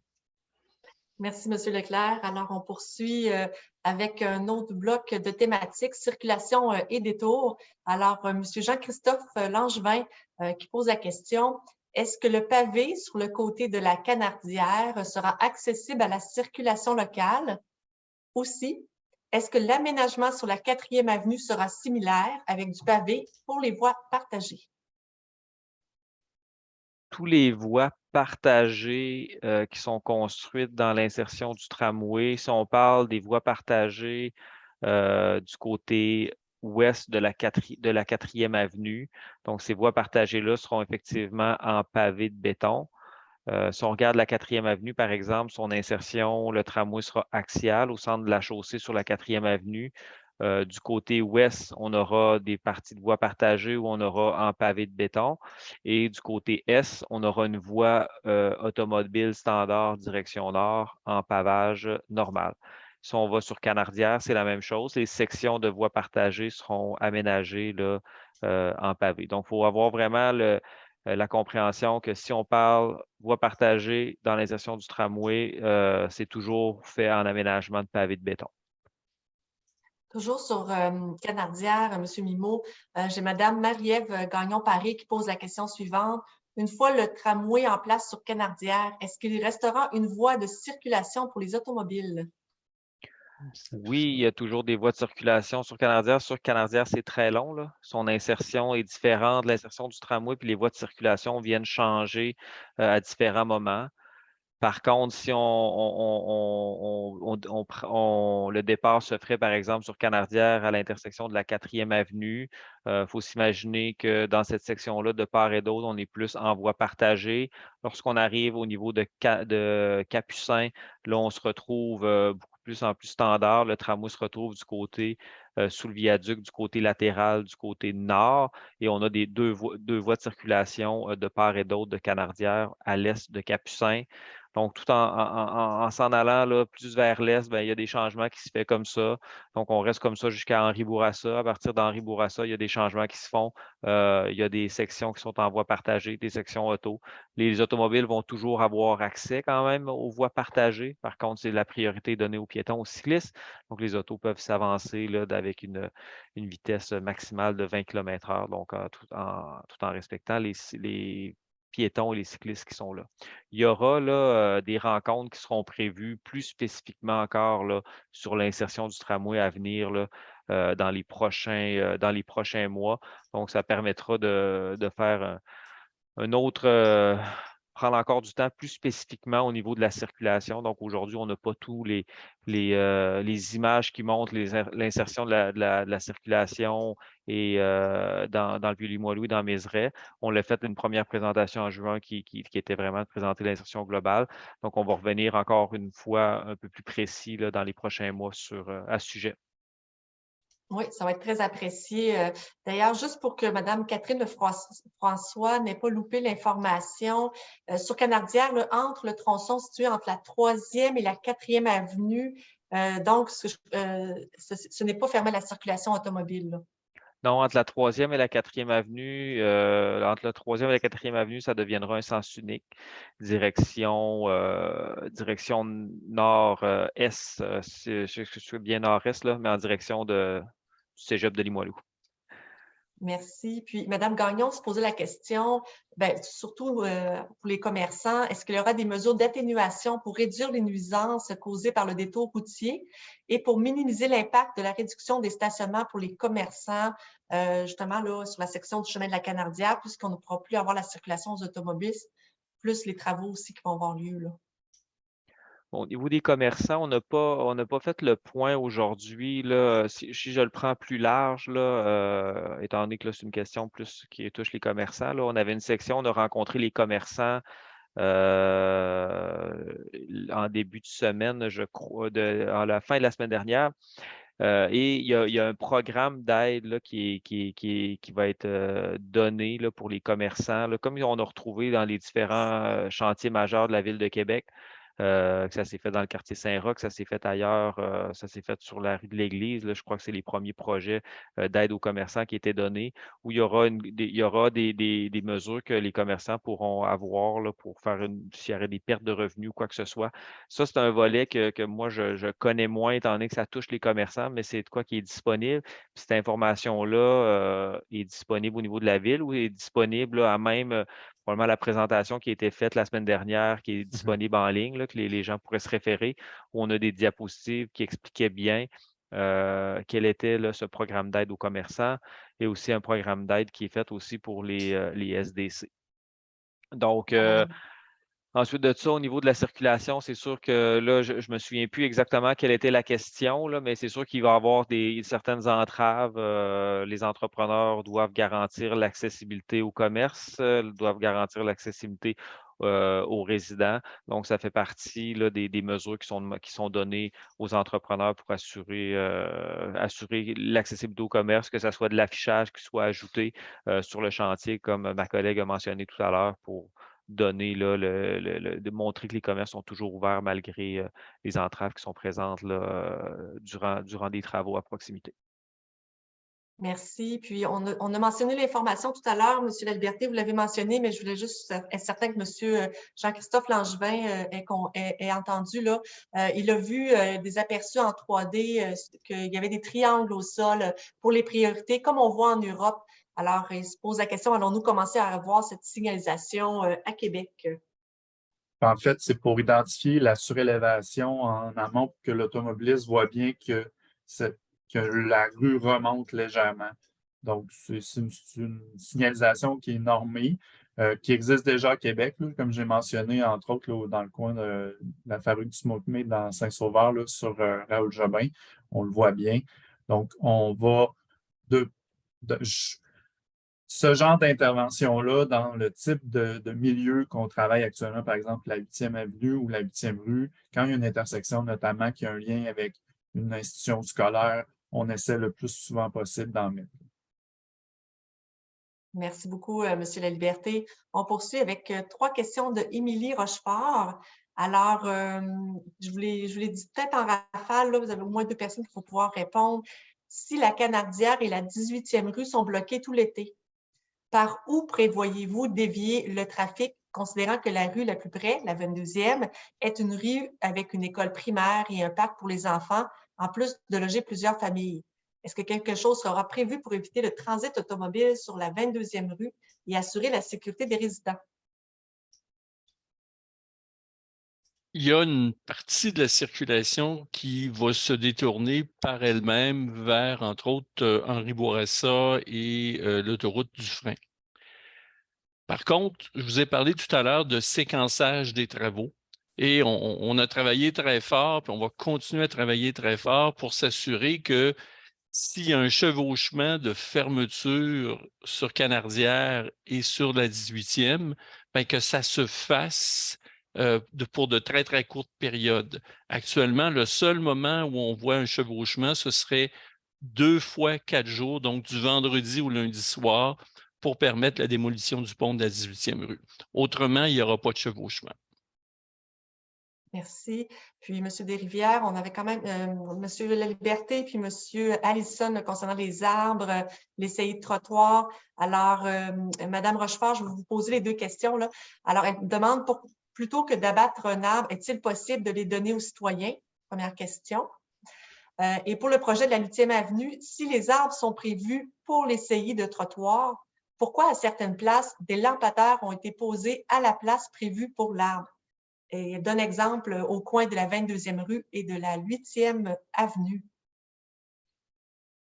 En ce qui concerne la première question, là, à savoir si l'arbre est déplaçable ou transplantable, il y a déjà une destination qui est prévue là, pour ces arbres-là. Donc, dans certains cas, ils vont se retrouver là, devant des parterres de résidents. Dans certains cas, ça peut être dans des lieux publics. Donc, du moment que l'arbre peut se déplacer, on parle d'arbres jusqu'à un maximum, normalement, d'une quinzaine de centimètres de diamètre, on leur trouve une nouvelle destination, là, idéalement à proximité du lieu de prélèvement. En complément, Pascal, pour la question sur la saillie de trottoir. Oui, bien, c'est sûr que dans la majorité des cas, on essaie de mettre des arbres dans nos saillies, mais quelquefois, notamment par rapport à une intersection, il faut conserver la visibilité des cyclistes et des piétons. Donc, et aussi avoir un plan d'éclairage approprié. Donc, je vois un peu où vous parlez, là. Peut-être que le choix qui a été fait entre les différents objectifs, ben, dans ce cas-là, ça a été l'arbre va aller un petit peu plus loin et on va aménager une intersection plus sécuritaire pour que l'ensemble des usagers soient bien vus et voient aussi les autres autour. Merci. Puis, on serait rendu à la dernière question de ce bloc de circulation et détour. Alors, M. Pierre Grommer, alors il nous remercie pour cette présentation complète. Il s'intéresse à la situation de la 18e rue entre 2025 et après la fin des travaux. Peut-être c'était plus en 2023 et après la fin des travaux, mais qu'importe. Avez-vous réalisé une étude sur les conséquences de la fermeture des 2 voies de la Canardière sur la circulation automobile et des camions sur la 18e rue? Si vous prévoyez qu'elle augmente, qu'avez-vous prévu pour atténuer les conséquences négatives de cette circulation sur la qualité de vie des résidents? Aujourd'hui, elle produit beaucoup de pollution de l'air et de la pollution sonore. Les camions sont bruyants, notamment à cause du bruit produit par les freins moteurs. C'est plus une question pour M. Desrivières. Oui. Alors, évidemment, il y a une étude de circulation, là, une étude de déplacement qui a été réalisée pour mesurer les impacts qui découleront de l'implantation du tramway sur le chemin de la Canardière. Je le disais tout à l'heure en introduction, il y a une particularité dans le quartier Limoilou, c'est qu'il y a une voie ferrée qui sépare le quartier en 2 du nord vers le sud. Conséquemment, il n'y a que 3 points de traversée entre la 1e avenue et Henri Bourassa, Canardière, 18 et 22. Alors évidemment, ce que les simulations nous montrent, c'est qu'il va y avoir une augmentation des débits de circulation sur la 18e rue. Une augmentation qui peut être relativement importante. Là, on parle d'environ 50 %. Alors évidemment, une fois qu'on a ce constat-là, on doit travailler sur, premier objectif, c'est de s'assurer qu'on a le niveau de sécurité optimal dans un contexte comme celui-là. Donc, le projet de réaménagement va nous permettre de rétrécir légèrement la chaussée, mais aussi de sécuriser les intersections où il se produit là, depuis quelques années un nombre plus important de collisions. Pensons à 8e avenue, 4e avenue, mais également Cardinal-Villeneuve. Donc, il y a un feu de circulation qui va s'installer à Cardinal-Villeneuve. Le fonctionnement aussi des feux va être modifié. La durée des traverses piétonnes va être augmentée également. Donc, on cherche à donner à cet axe-là, je dirais, une fonction de mobilité qui est un peu différente de celle qu'on connaît aujourd'hui, mais force est de constater que compte tenu de son rôle dans le quartier, de la présence de la voie ferrée, il y aura une augmentation des débits qui, malheureusement, va être observée à cet endroit-là.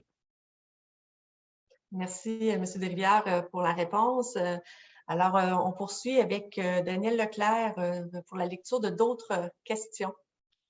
Oui, on va retourner un petit peu en mobilité active. On a Marie-Ève Garon-Paré qui souhaite savoir où débute la voie cyclable sécurisée sur la 8e rue à l'est, vers le passage Anderson.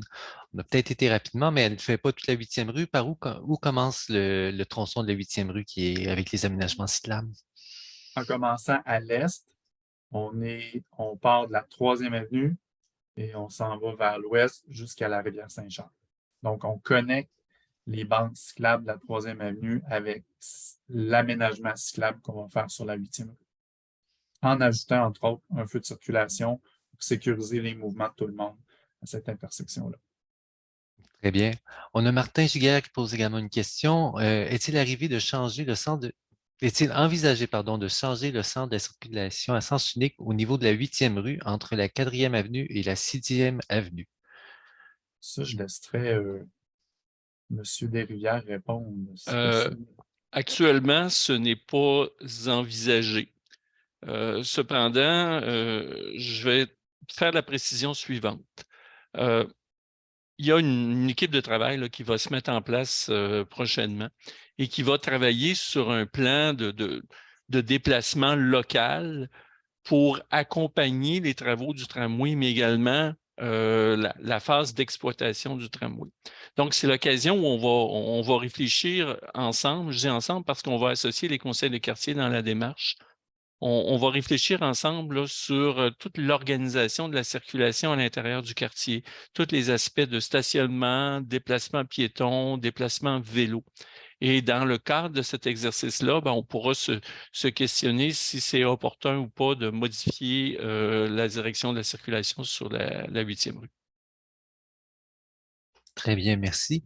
On a une question de Vicky Pouillotte. Étant donné l'élargissement des pistes cyclables, avez-vous déterminé quels sont les véhicules électriques qui pourraient circuler sur les pistes cyclables, par exemple les motos électriques, les trottinettes et compagnie? C'est une excellente question. Et c'est pas juste dans le cas, c'est l'ensemble du réseau cyclable. Il y a beaucoup de citoyens et citoyennes qui nous sollicitent actuellement.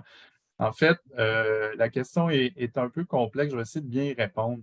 C'est qu'actuellement, il y a une espèce de flou par rapport à quel type de véhicule, quel type de machine peut être utilisée sur le réseau cyclable en fonction soit du Code de sécurité routière ou de la réglementation en fonction du ministère des Transports et la nôtre. Donc, on se regarde un peu puis on dit, qu'est-ce qu'on peut faire sur notre réseau? Qu'est-ce qui peut rouler sur le réseau du ministère des Transports? Et là, par rapport à ça, il y a des discussions actuellement au ministère des Transports, à la Société d'assurance automobile du Québec, en collaboration avec nous pour justement clarifier cette situation-là. Là, on est là-dessus dans les... Je vais vous donner de date exacte, là, mais c'est en train de se réfléchir. Là. Il y a plusieurs villes qui commencent à prendre des initiatives. Puis nous aussi, on va s'aligner là-dessus là, dans les prochains mois, prochaines années. Là. Très bien. J'en profite pour lire une deuxième question de Vicky Pouillotte. Alors, lorsque vous parlez d'une sortie de vapeur dans Mézeray, en quoi ça consiste? Donc, je crois que c'était des interventions sur le boulevard Montmorency et Canardière. Oui, je pense qu'il y a un intervenant là, qui est présent sur la ligne qui s'occupe de la conduite de vapeur, Jean-Félix Péloquin. Jean-Félix Péloquin. Je ne sais pas si... Yes. Merci, Jean-Félix. Ça fait plaisir. Bonsoir. En fait, on parle de 2 conduites d'eau chaude pressurisée qui débutent du Centre de valorisation énergétique qui vont aller rejoindre l'hôpital, le NCH, afin de pallier au chauffage et la production de vapeur à l'hôpital une fois que ça va être mis en service là, aux alentours de la fin 2025 et 2026. Et nos travaux sur le boulevard Montmorency débuteront là, cet automne pour traverser ensuite Canardière et se poursuivre en 2024 jusqu'à l'hôpital. Donc, j'espère que ça répond à la question. Très bien, merci. Je poursuivrai avec une question s'adressant davantage au RTC de Laurence Giroir. Pour ce qui est des heures de bus, est-ce que l'offre sera réduite en termes de fréquence des passages ou elle sera maintenue? Par exemple, le 54 qui passe déjà aux heures seulement une bonne partie de la semaine. Donc, est-ce qu'on parlait des détours et tout, mais qu'est-ce qu'il y en est de la fréquence? Donc, l'offre sera maintenue. Il n'y aura pas de diminution de fréquence. Par contre, je veux juste préciser par rapport au parcours 54. Donc, il y a un 54 qui, comme destination, se rend dans le Vieux-Québec et il y a un 54 qui, lui, normalement, termine au cégep. Donc, pour ce qui est le 54 qui se rend jusqu'au Vieux-Québec, lui, il est aux 15 minutes lorsqu'il est en service. Sinon, pour ce qui est du parcours 54 qui termine au cégep, lui va plus terminer près de l'Enfant Jésus, donc dans le secteur de la rue Villebon, de Vitré, dans ce secteur-là. Donc, il n'y a pas de diminution de fréquence là, concernant ce parcours-là. Le jour, il va devenir aux 30 minutes en dehors des heures de pointe et le soir, en soirée, il va avoir un petit peu moins de fréquence, mais il n'y aura pas une diminution d'offres de fréquence. Très bien. Merci beaucoup. Anne, je te laisse la parole.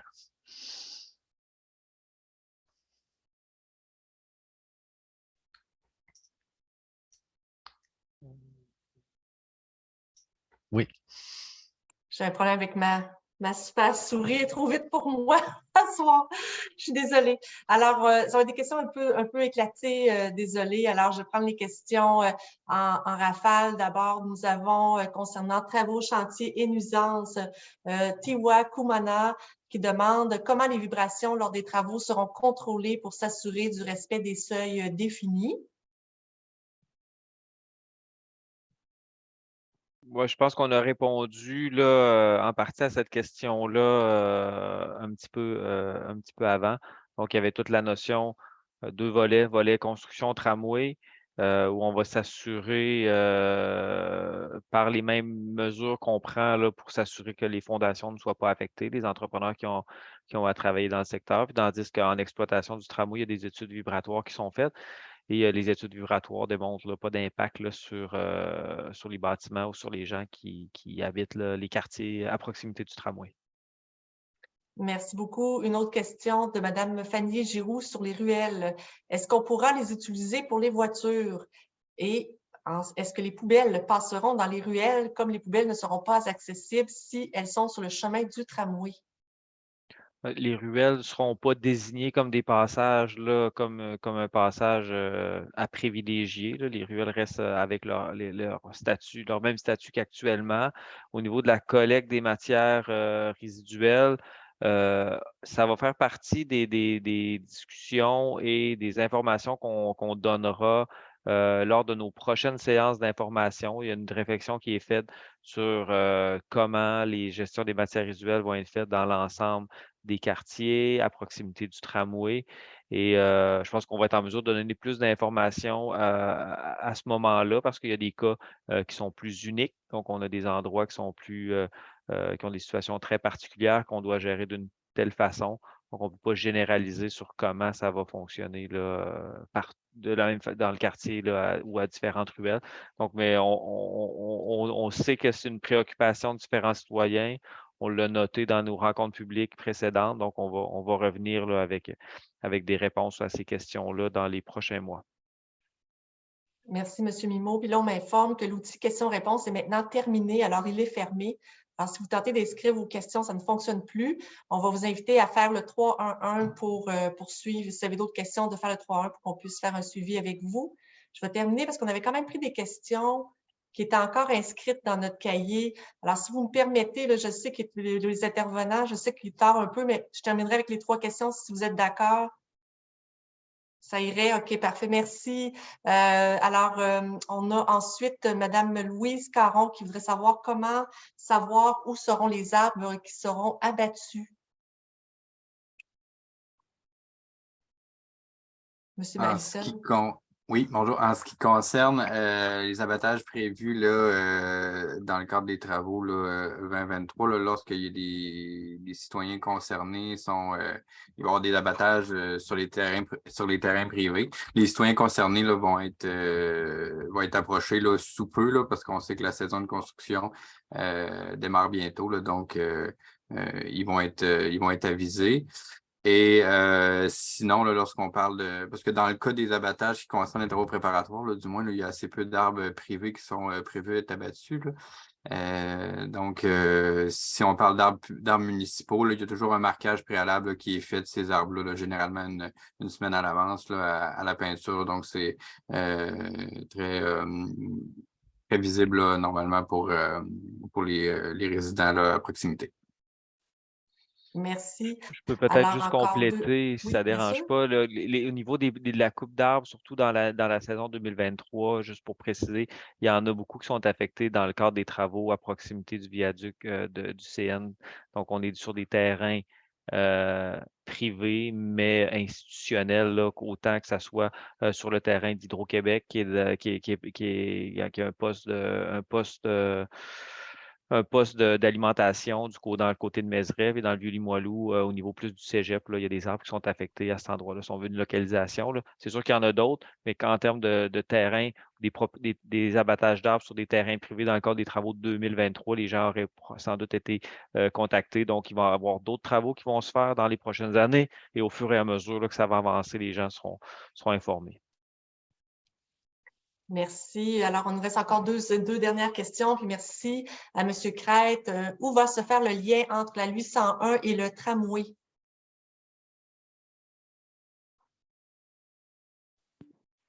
Je vais laisser la parole à Isabelle Huard pour cette question.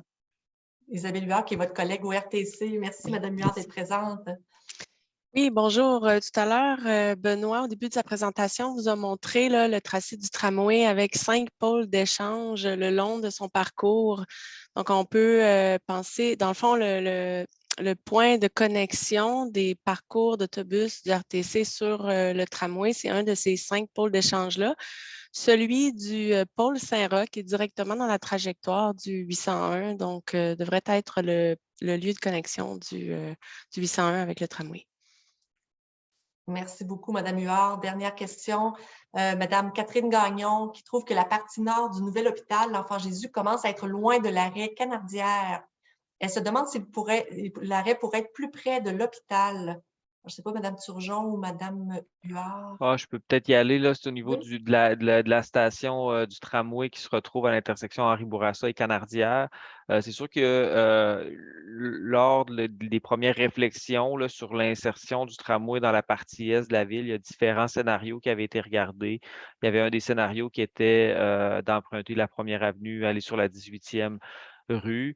Par contre, ce scénario-là avait certains désavantages là, qui ont fait que le scénario où on vient emprunter Canardière sur ou pratiquement toute sa longueur a été privilégié. Donc, l'arrêt est situé à l'intersection, c'est l'arrêt de l'hôpital Enfant Jésus, il est situé à l'intersection de Canardière et Henri-Bourassa. Par contre, il vient desservir aussi l'ensemble des institutions de santé, le CLSC, le CHSLD qui est à proximité. Il y a un grand terrain en stationnement qui sera peut-être un jour avoir d'autres usages sur ce terrain-là. Donc, c'est un lieu assez central et il faut comprendre aussi que la partie de la rue de Villebon qui est privée entre la 18e rue et Canardière, ben, sera là, la volonté, c'est d'avoir un lien piéton là, sécuritaire pour faire circuler les usagers de l'hôpital par ce tronçon de rue-là qui est privé, qui appartient là, aux institutions de santé à proximité. Merci, M. Mimeau. Alors, je rappelle aux personnes là, qui n'auraient pas eu le temps de répondre, qu'on n'aurait pas eu le temps de répondre à leurs questions, qu'on a l'outil 311 où vous pouvez aller poser vos questions. On a également la présentation qui va être mise en ligne ce soir ou demain matin, ainsi que l'enregistrement dans les jours suivants. Alors, si vous voulez réécouter la présentation, ce sera possible de le faire. Alors, merci pour vos questions, la générosité des réponses aussi des intervenants. Alors, je vais laisser le mot de la fin à Mme Maude Mercier-Larouche. Merci beaucoup, Anne. Je termine rapidement. Écoutez, on a répondu, là, je pense, au-delà de 60, 70 questions, peut-être avec les questions qui ont été posées par les citoyens directement, verbalement. Je pense que vous avez eu bon nombre de réponses à vos interrogations. C'était l'objectif de ce soir. Évidemment, j'en profite pour remercier les équipes qui étaient là pour répondre à vos questions. Vous savez, ce sont tous des professionnels administratifs, donc faire cet exercice-là et venir devant les citoyens, puis répondre à toutes les questions qui sont posées. C'est un exercice parfois qui demande quand même certaines compétences supplémentaires et ils le font avec brio. Alors, je tenais à les remercier, de même que les gens de l'interaction citoyenne aussi qui pilotent ces soirées-là. Donc, merci beaucoup à tous les citoyens d'avoir participé à cette séance-là. Comme Anne l'a si bien mentionné, vous allez pouvoir voir la séance de ce soir, la récupérer sur le site de la participation citoyenne. Si vous avez des questions supplémentaires, n'hésitez pas, le 3-1 est toujours là pour ça, pour toute interrogation, quelle qu'elle soit, et on s'efforce d'y répondre au maximum dans les meilleurs délais. Donc, je vous souhaite une bonne soirée et au plaisir de vous retrouver dans une prochaine séance s'il y a lieu.